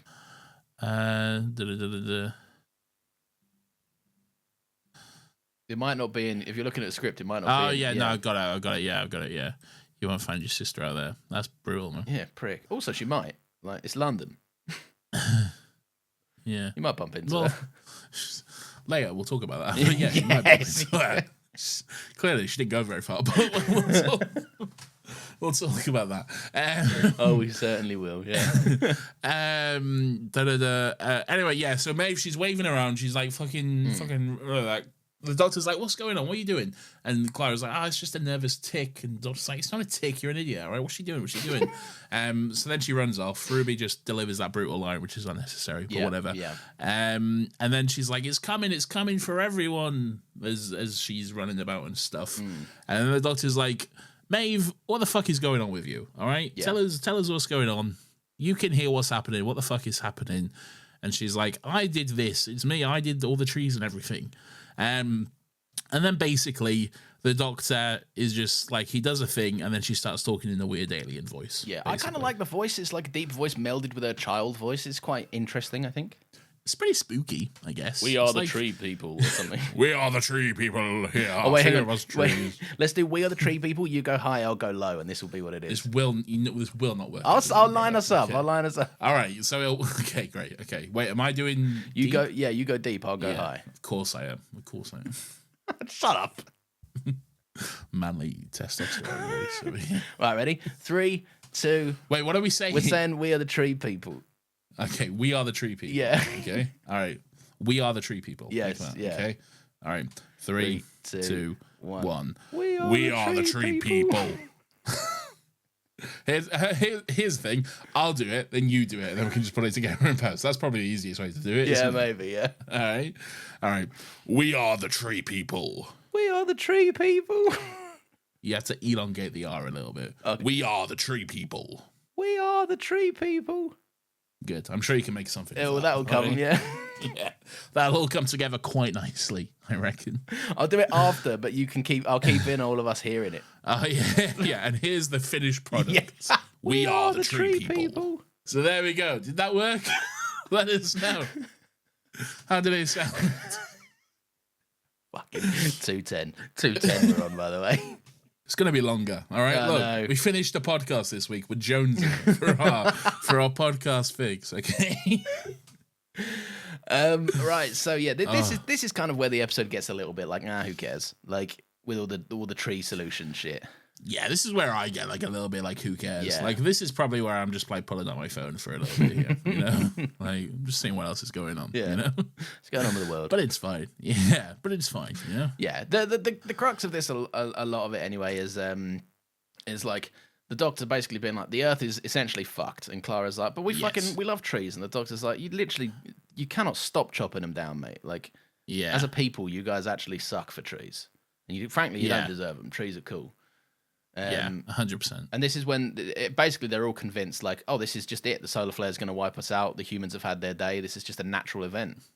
Yeah, no stopping this. Like, everyone's going to die. This is just the fucking end of the world. And Clara's like, but like, we've been to the future. And Sherry's like, yeah, but probably going to change now. So, Yeah. sorry, L. we're all going to die. L on us. Yeah. Yes, we're all going to go. And then Danny and the kids are just like, everywhere we go, everywhere we go, people want to know. You ever do a fun little chant? I did, but we don't have the time. No time for our stories. You think I seriously didn't consider asking you the same? Anyway, they get back to the TARDIS. Like, they all walk back to the TARDIS. Yeah. And basically, Clara's like, go on then, off you pop. And the doctor's like, what? What are you talking about? Clara's like, go on, off you go. Get in your box and go. And the doctor's like, yeah, we're all going, aren't we? This is why we brought the kids here. And it was a ruse. And Clara's like, it was a ruse. Take them where? Take them into space so they can just live on an asteroid or go to some fucking space academy for gifted and talented. They just want to go see their mums and dads, you know? And it's fair enough. She's got a point with that. And the doctor's like, I can save you and Danny. And she's like, Danny won't leave the kids. I will though. But, yeah, I'd straight up they'd be gone, man. I would bounce, mate. But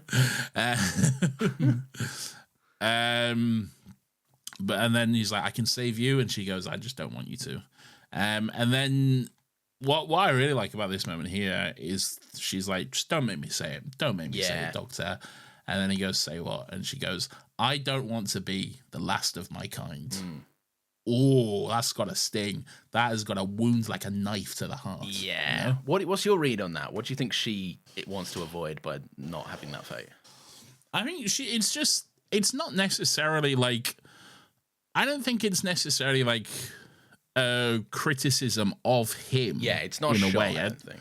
No, it's not anything like a shot or anything. It's just like she can see how it's affected him, and she can see how, it's like, you're the saddest cunt I know, mate. I don't want that. Yeah, exactly. She's not saying you're a prick because of this. I think she's Hell on saying, you, no this species.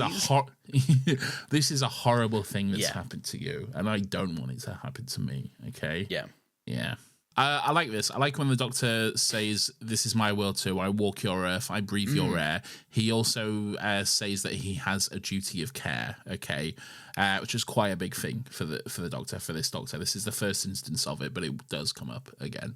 And that's quite like a philosophy that 12 takes seriously, I'll say, okay? What, like as a Clara protector mentioned of Earth? Yeah, Clara has mentioned it to him at one point already. She mentioned it back in Thingy, that she has a duty of care, and he's also now kind of taken that upon himself, which is, it's a big thing for the 12th Doctor, I feel like. Oh, that's fun. Do you think he has taken it like he's been inspired by Clara's sense of responsibility there. 100%, but he's also I want to say more on it, but I can't. Okay, sure, yeah, we'll get to it. Yeah, there's more personal reasons for it as well. Interesting. Okay. Well, I'm excited to get there. It's something he very much takes to heart, though. His duty of care. Right. So, okay. Yeah. Interesting stuff. Yeah, I like this, man. I like the fucking somber vibes. I don't know. There's something about the. I got a little bit of. I know that I'm the Danny defender, but like I've always said, like I don't even love him. I just don't think he's as big of a knob as you think he is. Right. Yeah. But there is some respect to be gained from like Clara saying Danny will never leave the kids, and like when the camera kind of pans over and Danny's just dicking around with the kids, trying to make them laugh, and I'm like, this is nice. This is heartwarming that he's like choosing to spend his potentially last moments in aid of just not terrifying kids. Yeah. There's nothing wrong with what he's doing. He's looking after the kids. He's doing good stuff with them and the kids. Yeah, you're so careful this week, and you're on eggshells here. I'm not on eggshells. I'm just saying the stuff he's doing with the kids is fine. Yeah, no, it's good. It's good for him. Yeah. With the kids, it's fine. The other stuff isn't, but the stuff he's doing with the kids is fine. That's what I'm saying. I know what you're saying. So yeah, I do like that the doctor calls over Maeve and apologizes for not being able to help her, and she's like, "I'm good, man. Like, it's all good. You told me it wasn't my fault. I'm sweet." And he's like, "Oh." And then he gets in the TARDIS, and it starts to dematerialize. He's off. Yeah. Off he goes. Then the Earth blows up. Yes. Clara says he's going home. In quite a poignant way, really. Almost feels like a cheesy, like a line in a movie. You know, like what's that sketch where like Madam Web gets into I forgot her name. Madam Web, she gets into the back of a taxi and she's like, and the taxi's like, "Where you go?" The taxi driver's like, "Where you going?" And she goes, "Home." Yeah. I'm going home. The taxi driver's like, "All right, lady." Like, yeah, and I was like, "Right, I need a fucking address," or like. You gonna tell me where that is? Take your sweet time, mate. The meter's running. I don't give a fuck. Yeah. So yeah, I do like the Doctor just stewing in the TARDIS though. Like he sat there trying to work it out, and he calls himself Dr. Idiot. I am Dr. Idiot. It's good stuff. Yeah. He like sprints back and he's like, everyone, back on the TARDIS, come on. Clara's just straight up ignoring him. Yeah. Clara, Danny's like, he's calling you, and she's just like, yeah, let him call. Just completely ignoring him. But then all the kids just follow the Doctor. Yeah. All the kids start following the Doctor, so then they have no choice. Yeah, they notice these ones run off. I kind of like, I do like it though, because Clara has, like, she said her goodbye, and I do like that she's, like the duty of care thing, she's realigned her priority in the same way that Danny did earlier. She's gone like, no, hang on, this actually fucking matters more than dicking around in time and space. Like the kids, like they shouldn't be alone. We can't leave them to just fucking get confused and die. Yeah, 100%. So I do like that she is ignoring the Doctor, who's probably just going to try and, like, in her mind, I guess, try and just convince her to reconsider and come trying to save her once again. Exactly. Yeah. But then we cut to the TARDIS. I like that he's kind of just delivering a class. It's so fun. Like, yeah.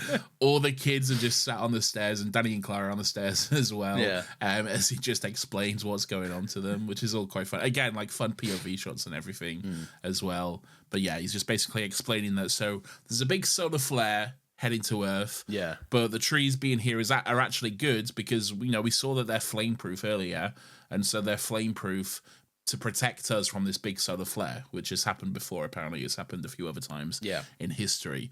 And then it's like, and he says, you know, it's brewing up a solar wind big enough to blow this whole planet away. And then all the kids look quite scared at that. And he was like, I assumed your teachers have told you this. And Clara just says, I thought it would spoil an otherwise enjoyable walk. They've gone to such great lengths to not terrify the kids about impending death, and the Doctor's like, anyway, the planet's going to go up and anyway, we're all going to die in seconds. It's good stuff, man. It's fun. It is it's whimsical. Yeah. Anyway, so the doctor was like, well, that's the bad news. But good news is we're all safe because of these trees. What we need to do is tell the government to stop being cunts and stop fucking burning them down. So they just basically get TARDIS to call everyone, which I guess you can do. Yeah. Sure. Yeah, well, they did it before, didn't they? They did that with fucking calling the doctor. Oh, that was Mr. Smith used the. No, Mr. Smith helped. Okay, he boosted the signal, and the rift did something. Oh yes. They called the doctor because he was in the Medusa Cascade. Yeah, he was like, was he 1 second out of alignment, or was that the rest of the world? Yes, in the Medusa Cascade. Yeah. Oh, sorry. Yeah, the Medusa Cascade. He was in the Medusa Cascade. He came there when he was a little boy. Yeah, just a kid, 90 years old. Anyway, so they call everyone. Doctor. Calling the doctor. That's Armstrong. So they call everyone. Armstrong and Miller. Shut the fuck up. No one cares about Armstrong and Miller, man. No one cares about that sketch they did when they were pilots or whatever. All right? I do. No one cares, Lawrence. Anyway, so they call everyone, and Maeve's like, oh, can I do it? I want to do it. I started it. Let me be the one to finish it, or whatever. And then I like the scene of all the kids just writing the little speech. Yeah, it's really cute. Or whatever. Yeah. That's cute. They're all just like on the floor, like, oh, yeah, say this, put that one in, put that one. Like, yeah. It doesn't really make sense, but I like it. It's fun. Yeah. And then they read something that definitely these kids did not write as well. Yeah, 100%. Yeah. So Maeve does the little speech, and then at the end she throws in a little message for her sister, Annabelle, come home, or whatever. Imagine how the government in real life would actually respond to that. They'd be like, anyway, ignore that shit. Yeah, anyway, I'm not listening to a little girl. Yeah. Right? And then, Angie from Skins gets a phone call. And by the way, this whole time, Angie from Skins has been having a fucking mare. Yeah, she's been popping up with her bike. Yeah, she's been walking around. She's been stealing bikes. All kinds of shit's going on, all right? Don't need to worry about it, all right? She's got a Boris bike, and her fucking twig's probably stuck in the wheel or something. And she's like, was it a Boris? I mean, it was just a regular bike, I'm just wasn't doing it? a bit of London banter, right. Nathan, if you will. London. They're no longer Boris bikes. They're Sadiq cycles. And the Sadiq cycles. I told you this Rishi many rides. times. No. Oh, no, it's Mayor of London, isn't it? Yeah, it's Mayor of London, not fucking PM. Man. Starmer dicks. Anyway, Starmer plastic Tory mobiles. Star fucking cunt Saras. Anyway, yeah, Angie from Skin, she gets a phone call and is like, Maeve, what the fuck are you doing? She can hear her voice or whatever. But anyway. Get off the radio, you daft cow, she says. Get off the radio. Yeah, she says that to her daughter who has special needs and has gone missing. Yeah, she says, you dumb cunt, get off the fucking radio. Get off the airwaves. Get off Robbie Williams is the radio, okay? Yes. Listen to the radio and you will hear the songs you know. That's good stuff, Robbie. That's fucking good stuff, man. Why wasn't that in the Monkey movie? Yeah, where was the justice? Where was radio in the Monkey movie? It's quite a good song, genuinely. Yeah, but the writing's not quite up to yeah, stuff. It's fine. It's fine. It's a catchy tune, man. Anyway, so the fucking the thing comes in. What's going on? Hold on. This is my. I've realised we're 2 overtime, so I'm just trying to run through the rest of the episodes. Clara wants, I don't know. I guess the Earth listens or whatever, and they stop trying to burn the trees. Yeah. And Clara's Clara like, Danny, come on, do TARDIS with us. Yeah, and Danny's like, no, you dumb bitch. No. I don't fucking want to. I'm fucking good here, you stupid fucking bitch, all right?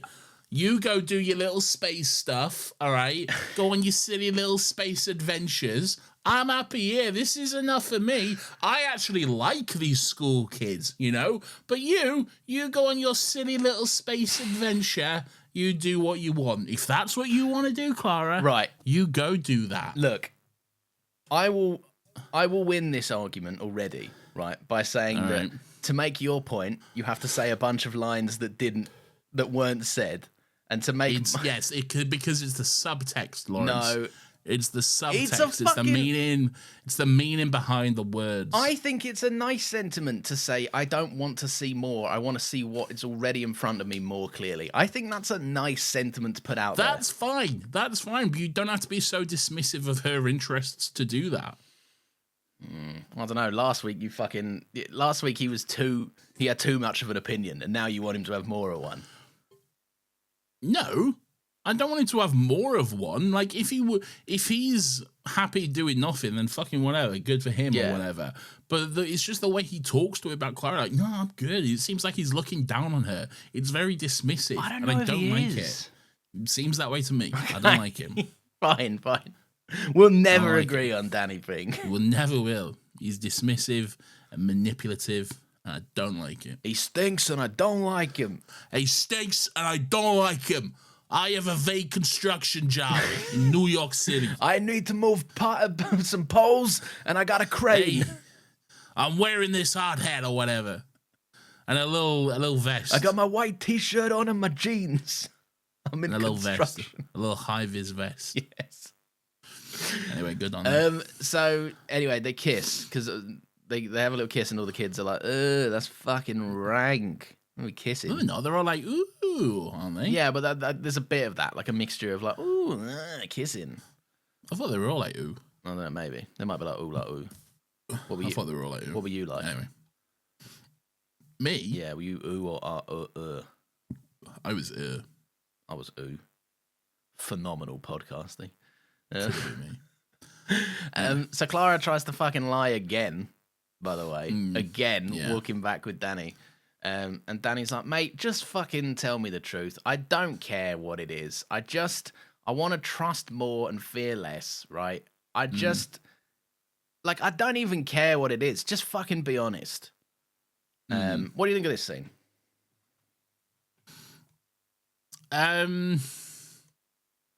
Well, where Danny's like, just tell me the truth. Yeah, tell me. I mean, you know what I think about it. Let's not get into it again. All right, fine. Yeah. You know what I think about it. I'm not getting into it again, all right? See, last week, it hasn't changed, okay? That's what I think. This is... I find it so crazy. Like maybe this is the power of media in general, right? Two people can have such variously different takes. Because I've written down in my notes, I would go as far as to say, in this scene specifically, and maybe this episode, in other episodes, yes, I can see a little bit more of what you're getting at, right? But in this episode, I would almost say that a flaw of it is Danny is almost written to be devoid of flaws. Like, he's the guy that's helping out with the kids. He's the guy that's like, I don't mind if you lie to me all the time, Clara. In fact, I just want you to be a little bit more honest, but I'm not cross. I'm fine. Like, he feels a little bit like unaffected by lies, forgiving instantly, just wants honesty. He's great with the kids. It feels like he's kind of comically Mr. Hero. So I cannot for the life of me see why you think he's coming across as like manipulative with all this stuff. We just have different opinions on this. Yeah. You see it one way, I see it another. All right? It's just the way it is. Man. It's just the way it is. It's not, I would say, our first big disagreement. We've got the suits, the TARDIS, we've got all sorts. We've got many disagreements. Yeah. There are many Toss Danny Pink on the pile of our biggest disagreements on this Still Got Legs. I will. Anyway, Doctor and Clara are on the TARDIS and they're watching the Earth just get consumed by flame. Yeah. They're watching the big solar flare happen from outer space. And the Doctor just goes, "Oh, but I'm right, this will be fucking awkward." And Clara's like, "What?" It's such a fucking great line. Like, honestly, this kind of be awkward at this point. Yeah. Yeah. But then we see the big solar flare happen. Yeah.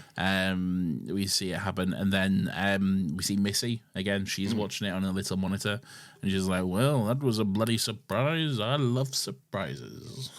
And then I don't think do we know she's Missy?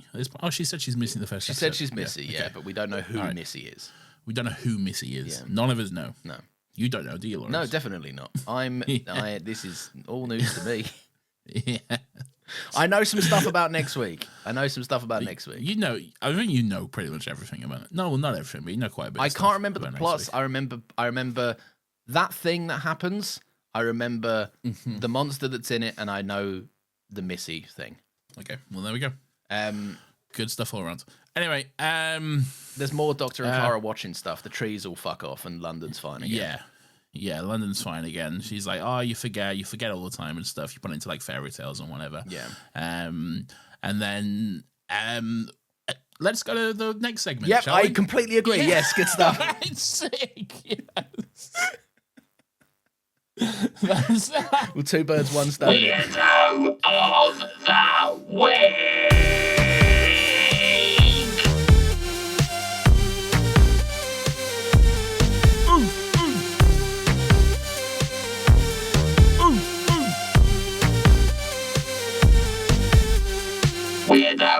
This is everyone's favourite section of the show where we get to take a chance to look through and reflect on some of the weird and wonderful and grubby little characters who come across our screens each and every week. Now, I don't know if you picked up on this, Lawrence, but before we went to the weirdo segment, we actually wasn't finished talking about the episode. No, maybe not, yeah. But that was purposeful, okay? Oh, wow. This is news to me. Because basically, Maeve and her mum get home, all right? They've had a little reunion. They get home. Yeah. And then what happens? Like, all the trees have disappeared and dusted away and shit.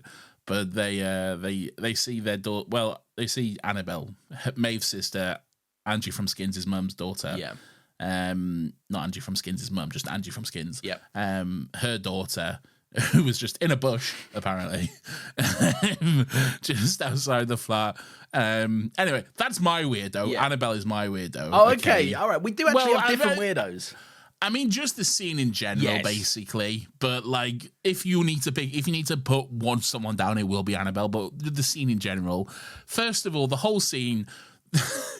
It must have been shot at different times because they don't actually interact. No. They just look at each other and the mum goes, Annabelle, my Annabelle. And Maeve just goes, I knew you'd come back. Yeah. And that's it. Then they just smile at each other like there's no big hug or anything like that. Yeah. So it's clearly not shot at the same time, first of all. Okay. And then the fact that this girl was just in a bush for some reason, okay, which implies one of two things, okay? First of all, it implies that either she ran away from home and then just immediately hid in a fucking bush, like in the fucking driveway of the home, and just stayed there for like however long it's been, which seems like it's been considerably quite some time. I think it's been months, yeah. Yes. Or number two, she comes back home, sees a bush, and for no reason, just fucking hides in it, waiting for Maeve and her mum to come home, both of which pretty fucking weird. Yeah, insane fucking things to do. Oh, man. Also, like, it's... I'll do my weirdo I'll do my weirdo now and we'll talk about it, right? My weirdo is tomato. It's the mum who didn't check the bush out in the front garden when the daughter went missing. Yeah, fair enough. Literally, do you know how many like detectives would have had to walk past that bush? Like, let's talk about. Maybe she might not have been in the bush. I mean, but like, what's she doing in the bush then? Like, I don't know. That's why she's my weirdo. I don't know. Why is she in the bush? That's what I'm saying. Oh wait, no, but the bush dissipates, doesn't it? So the bush would have only got there in the morning. Yeah. So the bush was clearly like a magical bush or whatever. Maybe she was in like the shrubbery next to it, and she was like, "Fucking sick new bush. I'm getting that one instead." Anyway, your weirdo's invalid. Yeah, I guess so now. Yeah. I thought it was such a slam dunk as well. It does beg the question of like the relevance was what? Why was she gone? Yeah. What did they need? Did the trees need her for something? Like I feel like it feels very unnecessary. Yeah. I get like they wanted to put like a happy button on this episode, but like really, I feel like we already had enough of it. Really, I think probably the best thing to do was just not mention specifically what Maeve's issue was. Yeah. Don't mention that she specifically has trauma because her sister went missing. Yeah. Like, just don't allude to what it is because then you've put yourself in this awkward situation. Like, it's only mentioned like twice in the episode or something. Yeah. So it's really not necessary for it to come up at the end. And it feels so tacked on. It feels really awkward. There's no like real answer or resolution as to why she ran away or why she's back or anything like that. So it's so empty and devoid of actually any meaningful resolution or anything. It's just so tacked on and pointless, really. Yeah, I think that's the thing with it. It just doesn't feel relevant at all. Yeah. Like, you just, 100%. by the end of it, you're left. Like, I genuinely, if it was out of the episode would be better because all it does is make me ask more questions that the episode doesn't answer. So, 100%. Yeah. The episode would be so much better if it just wasn't on the end. Yeah. It's just... And maybe the entire really world wouldn't hate it for no reason as well. Maybe that is true. Maybe because of that, it just leaves a sour taste in people's mouth because of the ending. I mean, the last thing is weird, isn't it? Yeah. It's so fucking weird, though. Again, just seeing that shot of her eyes in the bush, and you're like, what's she doing? Why is she in that bush? Yeah. And like, it's kind of similar to how we saw the wolf earlier, like in the bush. So I'm like, is that supposed to be a thing? Was that like a call forward or something? I don't really get it. But... It's really stupid. It's not very well done at all. But anyway, my Annabelle, she's back, and Maeve always knew, or whatever. Good on her, I reckon. Yeah. I knew you'd be here. The thought of you came to me. Yeah. What? Why don't you think about it sooner then, you fucking idiot? Why don't you think about better writing? All right? Why don't you think about that? I thought she could only summon shit because the tree gave her some summoning abilities or something. I'd summon £1 million. My sister made her choice. Do you know what I mean? Like, I'll have the money. Hello, my sister. She doesn't get this million. I'll just take both. The trees didn't set a limit. I'll have my sister and £1 million. In fact, I'll give her $1 million and all. 3 wishes. Oh. Well, then I'd combine that way. I'd wish for 2 million, my sister. Yeah. And then, well, what would you do with your third wish? Looks like we're going to have a 3-hour episode on our hands here, folks. More wishes. I'd do the genie thing. More wishes. You can't do the more wishes thing, all right? Everyone knows that's a rule. Don't try to break the rules, all right? Everyone knows the rules. Have you seen... Robin Williams told us them very clearly, okay? And then Will Smith We know the rules. Well. And then Will Smith did the same, but a little bit worse. You cunt. All right, with a wish. Was that Will Smith, is it? I see what you did. Yes. Right. Sorry. I was thrown off by Will Smith doing a British accent, but then I realised why he was doing that. Okay, I got you. Yeah, that's like fucking cunt. Yeah, I'm fucking Aladdin, or what? That's several layers deep of Still Got Yeah. Legs lore, yeah. And I think it might be mostly another lore as well. So. And guess what? We won't explain it. So there you go. Anyway, Lawrence, what's next? Nathan, it's time for the audience to have their say. Did you mute yourself? I didn't hear it. Yeah, because I did a fart. You did myself. But I did say what? Anyway, carry on. It counts, I guess. It counts. If you're new, you can write into the emails or the Discord and let us know your thoughts on the episode. We look through some, we pick some out, we read them on the show. Nathan, who emailed us this week, if you don't mind? Fuck, I should have had them up. I'm getting the Discord up now. We'll take a moment. In fact, I'll have another cranberry. Here we go. So this email is from Henry. Hello, Henry. Hello. Subject line is, what do people even put in this bit? I don't know, just anything really. Hello, Nathan and Laurie. Brackets, does that annoy you more than people spelling it Lawrence? No, I had my dad calls me Laurie, so I don't mind it too much. But if you're not my dad, really? so yeah, so frankly, shut the fuck up. We don't know for sure that this isn't your dad. Oh, that's true. Yeah, my dad does go by Henry, So there you go. Yeah. like Indiana Jones. Anyway, first time writing in, new to. Okay. First time writing in, new to Docky Who as of about 8 months ago. I just finishing up Capaldi. So there we go. We can't do any spoilers. Okay, no. I sent several quickly from skeptical to obsessed. I went quickly from skeptical to obsessed, and it has been wonderful to follow along with you guys. Like many listeners, you bring such a light and laugh to anxious times in my life. Oh, thank you. That's very sweet. A little story for you. I listen while making uniform black cubes, like the ones in Power of Three. I leave them around my room, which makes me very happy. And my housemates hates me because I drive her nuts moving cubes around random places and pretending it was an unseen alien. She's also always hears me snickering loudly from my room at your stupid humor, or making Dalek noises, or going wee woo. Woo nee wee woo. I believe that's supposed to be the Doctor Who the theme song, right? Yeah. Yes. Which has not helped my case. I'd also just like to say, as a trans guy struggling to find male role models, that you fulfilled that space for me. Look, I don't want to judge your choice of male role models, but that is insane, quite frankly.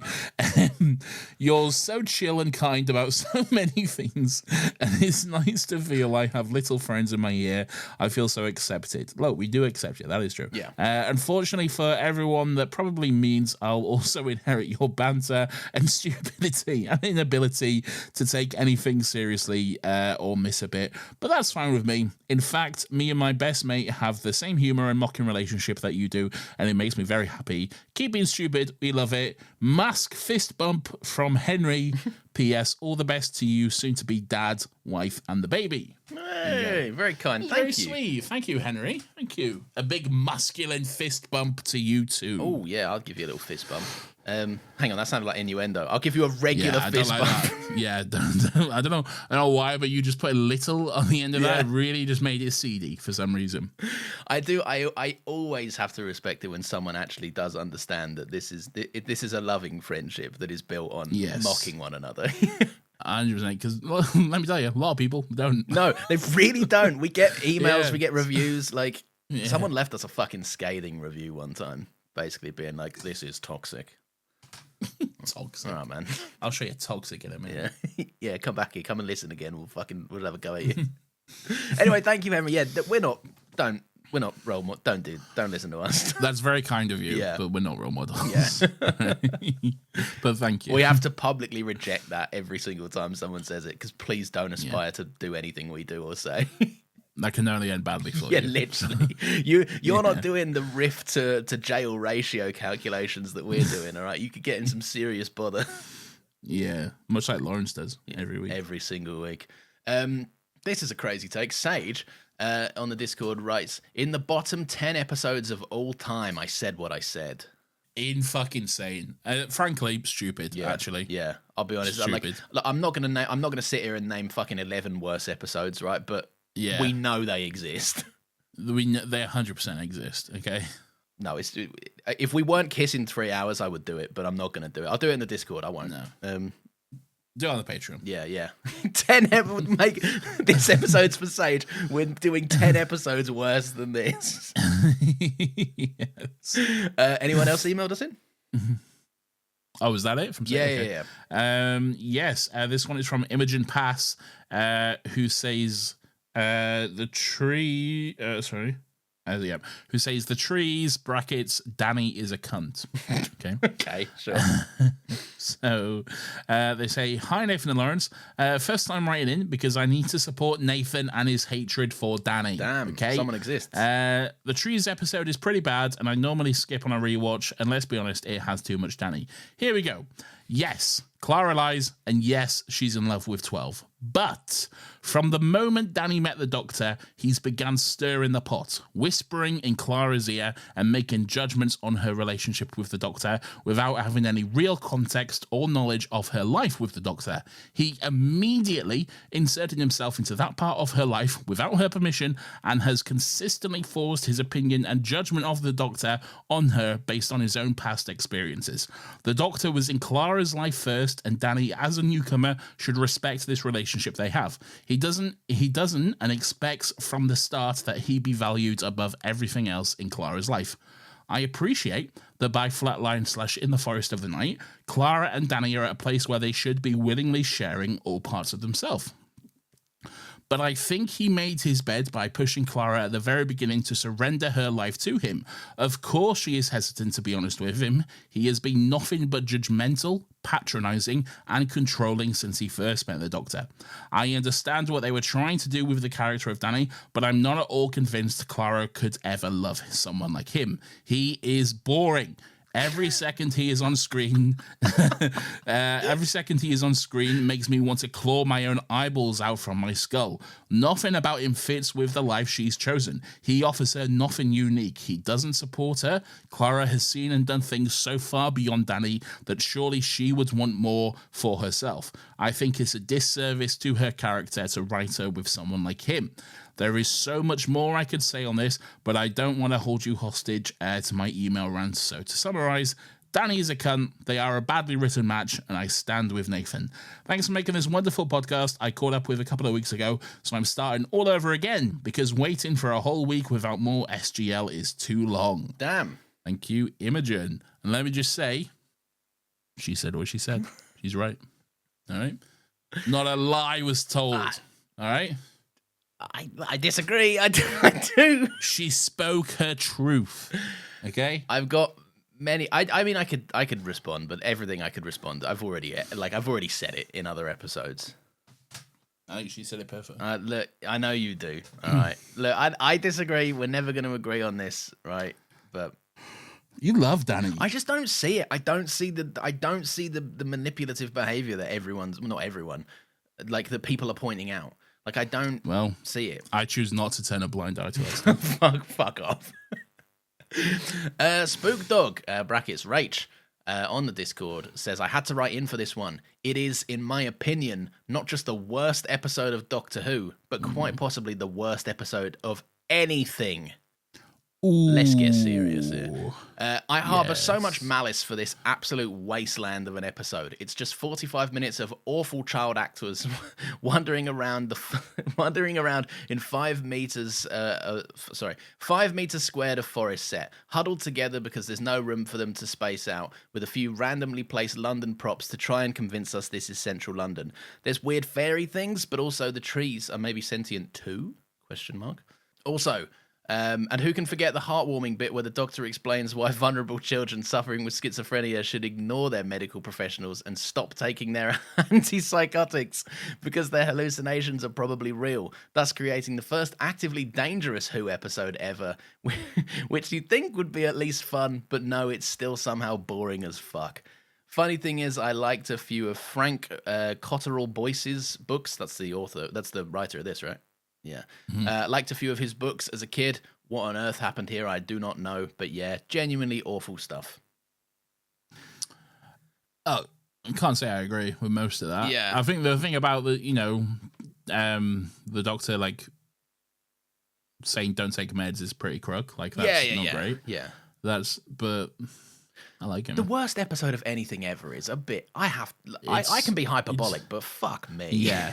Like, I don't know what you guys watched, all right? But it was clearly different to what I watched, man, because I had a good fun time, all right? There is nothing about this episode which justifies such a violent reaction like that, really. I genuinely don't see it. It's like... Yeah, because mate, this is, by the way, there's like 20 thoughts in here, and like I would say 80% of them, maybe more, are like, this episode sucks ass. And I'm like... Yeah. Really? Are we out of touch? Are we wrong? No, I think we just like Doctor Who. No, but these guys are in a Doctor Who server. Like, well, clearly they don't like it enough. Yeah. Not like me. All right. Wow. They're not as good at liking Doctor Who as me. Yeah, hand in your Doctor Who badges, everyone. Not the Patreon ones. You can keep them. Just keep paying. Yeah. You make sure you keep those. Right? Do we have any more emails? Yeah, we got many more, yeah. This one is from someone who says, why do I always write in for the Drek? Also, don't dox me.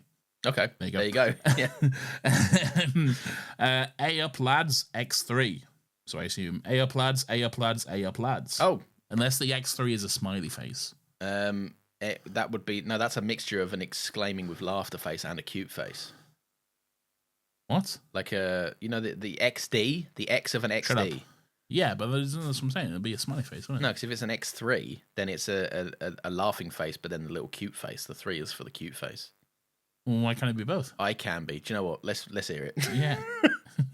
Anyway, long time listener, second time writer. No art this time, though. I was going to do something in memorial to another happy pod. May she rest in peace. I said that, by the way. But then I got too sad. Maybe someday. I still don't have any money for you. That's fine. So this time, I took some inspiration from your Flatline episode and the promise of a serious no takesy backsies Still Got Legs EP, and have made some real Docky Who beats TM for Lawrence to use in his upcoming intros. Well, maybe someone else will use them instead. Oh, well, hang on a minute. Is this who you've been in touch with? I haven't been in touch with them. Okay. I've just read this email. Okay. If he will have them, it's a bit of a smorgasbord, though, and obviously doesn't hold a candle to the fine work Nathan has and will continue to provide. That's very sweet. Thank you. In terms of episode review, god damn it, first Into the Dalek and now Into the Forest of the Night, I've got a habit of writing in for bad episodes whose titles are full sentences. Next time you hear from me, it's going to be for The Girl Who Died, I guess. Oh well, sucks. Let's say no more about it. Love you guys and all. You do. Good luck on the Patreon that I have not contributed to, like the cultural leech I am, from Anonymous Docky Who Lover. Anonymous Docky Who Lover has also attached 3 audio files. Ooh, beats. To this.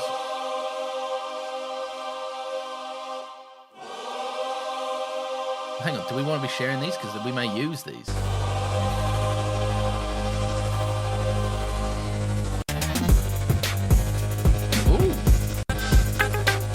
Just a little sample. I feel like I'm going to have to get my orchestral foot. Oh. Hit us with a freestyle if you would. This one's funky. I'm not hitting you with a freestyle, because I can't freestyle. Okay? That's why. I know, that's why I wanted to hear it.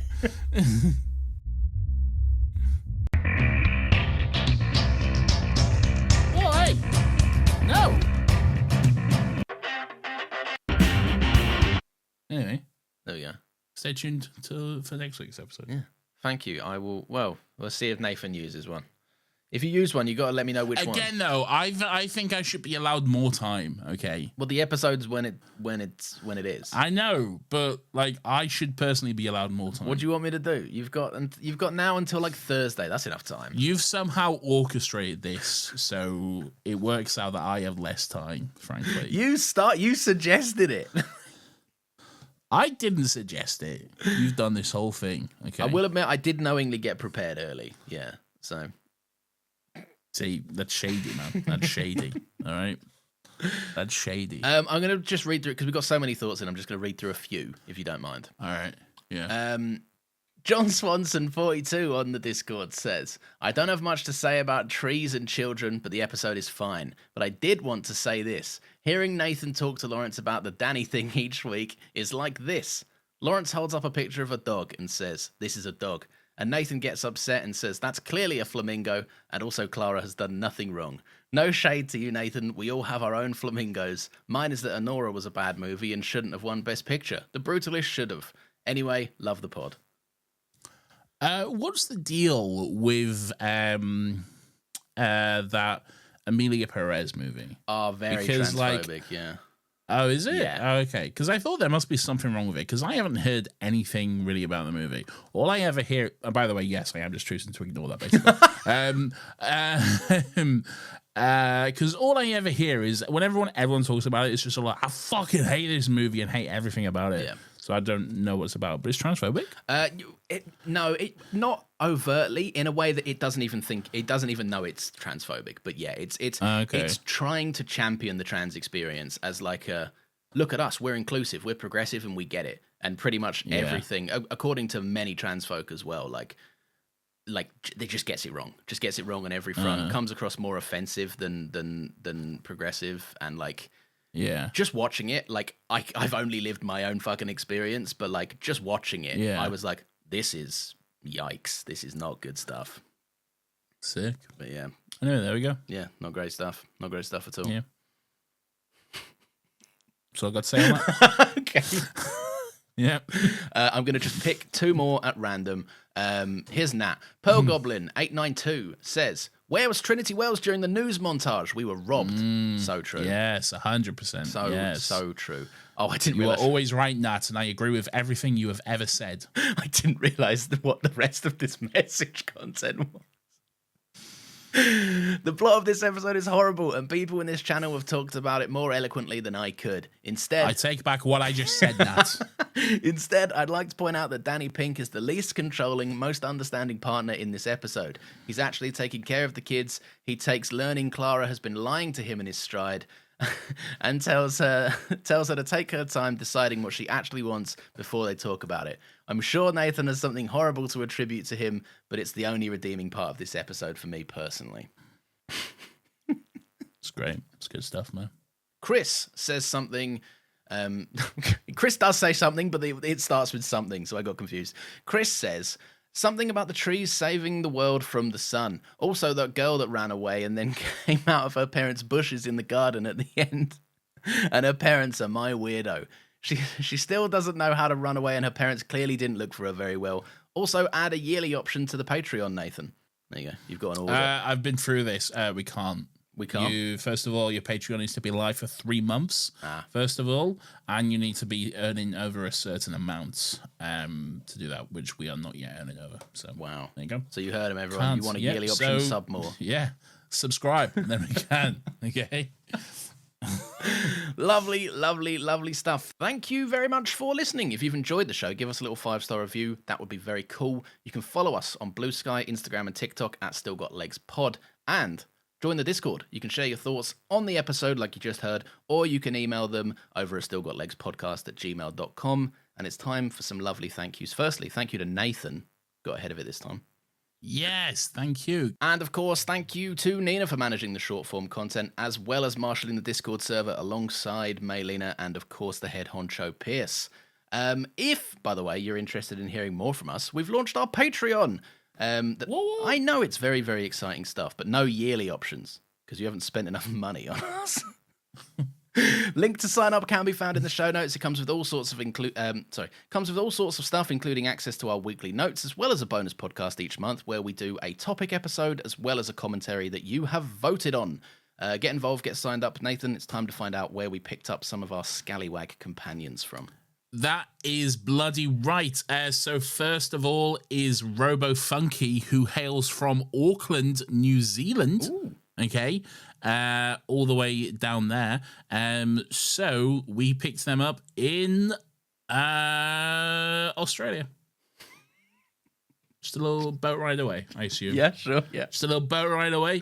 There, Robo Funky was riding a kangaroo. Okay, nice. Through the streets of Melbourne. Yeah. Okay, and this kangaroo was actually an alien that we were chasing from a previous adventure. Right. Okay. It escaped from the planet Australia. Okay, and got confused and made it to regular Earth Australia. Okay. Yeah. And so because of that, we were then chasing it, and we needed to take it back to Space Australia. Yes. Which is where we then picked up Robo Funky, who joined us on our adventure. So there we go. Okay, great stuff. Yeah, good stuff. Welcome aboard, Robo Funky. Pick up a sonic screwdriver or something. Yeah, pick up a Fez or a Sonic or whatever. Yeah. You know, one of the weird props, assorted Doctor Who props that are just on the console. Pick up these various accoutrements. We've also got a serving of fish fingers and custard. Yeah. And maybe some other food that was mentioned. It hasn't. We haven't done it fresh though. It's the bowl from when Matt Smith regenerated, so it's old and mouldy. It is very cold, yeah. Frankly, I wouldn't recommend it, but it's there. You know? It will 100% make you ill. And the TARDIS has only got one toilet, and there's already like 5 companions here. So. Yeah, and he was like in the middle of regeneration, so like who knows what? Yeah, like there's all kinds of shit going on there. We have also, Nathan, picked up Jack Miller from Jack Kent. Miller. Ooh, a man after my own heart. Kent, more like cunt. Great stuff. Where I found Jack Miller, and this one's quite interesting, is where you found Jack Miller. Yeah. Well, where we picked them up. They were in that one. I was checking out my new threads, right, in the mirror. And obviously we remember that little girl is in all the mirrors as well from Family of Blood. Mm-hmm. And behind the little girl was actually Jack Miller, who was also somehow got himself trapped in the mirror. Oh, so he's in all the mirrors as well? Yeah, but I saved him. Got him out. All right. Yeah, got him out, and then we laughed. So you found him in a mirror. Yeah. So you found him in a mirror. Yeah, I found him in a mirror. Yeah. All right. Not a mirror, Nathan. Every mirror. Oh, every mirror. Yeah. But you found him in one specific. I found him in one though. specific mirror, but once I got him out of that one, it had like a domino effect on the rest of the mirrors. Yeah.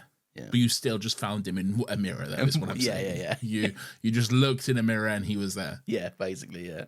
All right, Jack. Welcome aboard. And he was like, "Man, you fucking look nice. You got some nice threads on." So. Oh, okay. See, when you said threads, I assumed you were talking about like Twitter threads or some shit. No, man. I've got my. I thought you was like looking through like threads of like your various like racist film bro friends. Well, no, I was in my finery. I was checking out my new gear, my new outfit. All right, good stuff. Anyway, that's where we got Jack from. What do you mean you haven't put on a new outfit in 4 years? All right. Yeah, no. Every time I see you, you're wearing the same black shirt and pair of shorts. All right. And look, I'm the same. All right. Yeah. But it's literally exactly what we're both wearing right fucking now. Wearing shorts, yeah. Exactly. Sometimes I'm wearing pajamas if we're doing the pod. Sometimes I'm in my gym jams. I'm never not wearing pajamas. Yeah, man. I am literally always in pajamas. Yeah. Anyway, who's next? Next up is Chris D. Whoa. Who is from nowhere. We picked them up just again floating through the void of space. As the TARDIS was coming along, we actually crashed into them. We crashed into Chris. So just grabbed them after. So treated their head wound, which was quite bad, to be honest. Yes. They are like severely like wounded, but they'll be fine. Bit of time travel will sort that right out. Yeah. And now they're on board. So there we go. Good stuff. Lovely. Yeah. Just a fucking bowl of moldy fish custard. Yeah, we're all sharing it. Yeah. We found California Muir, right? Who is also from Eastleigh of Great Britain. We found Carney, right? And you knew this was coming, all right? We found Carney. We dropped Martha off for a shift at the hospital, right? And unfortunately, Carney was also there having a checkup after testing out some of the boner pills that they had been selling of late. Okay. So mid operation, Yeah. to I don't know, figure out kind of like I don't know, pump the stomach, try and remove these boner pills that had been consumed. Yeah. And like, I'm not as crass as to make the joke, but yeah. Yeah. So we took pity on poor Carney and offered them a nice space to rehabilitate themselves and wean themselves off boner pills. All right. So yeah, then we took Carney in, and now we're all frequent purchasers of boner pills. No. I don't know if we need to include that. I don't think we are all frequent purchasers of boner pills. Okay. We don't need to indulge their fucking business. Okay. We might have found a spare one on the TARDIS console. It might have been crushed up and put into the fish fingers and custard bowl we're all having. Well, I'm definitely not eating it. All right? I'm not touching that fucking fish custard. It's got boner pills in it. All right. Sorry, Carney. Anyway, good on you, Carney. Good on you, Chris. Good on you, Jack. Good on you, Robo Funky. Welcome aboard. Welcome aboard. And if you want to hear your companion story, just hold out. We'll get to them, okay? Or subscribe to the Patreon. Yeah. Probably a better thing to say. Yeah, really. yes. Yeah. Subscribe to the Patreon. It's £5. Give me £5. £5. Give it to me. Right now, please. Give for it both to me of us. now. Fucking Give how? me £5. Nathan, how is this episode? How did we do 3 hours on this? 3 hours, 10 minutes currently. Fucking hell, now I'll whittle that down. Whap, whap, whap, whap, whap. I'ma fuck him up. Whap, whap, whap, whap, whap. I'ma do my stuff. Anyway, thank you for listening. We'll see you next Monday at 10 a.m. Stay beautiful, stay sexy. In fact, Nathan, what should they stay? They should stay out of my business. Right. If they're lame again.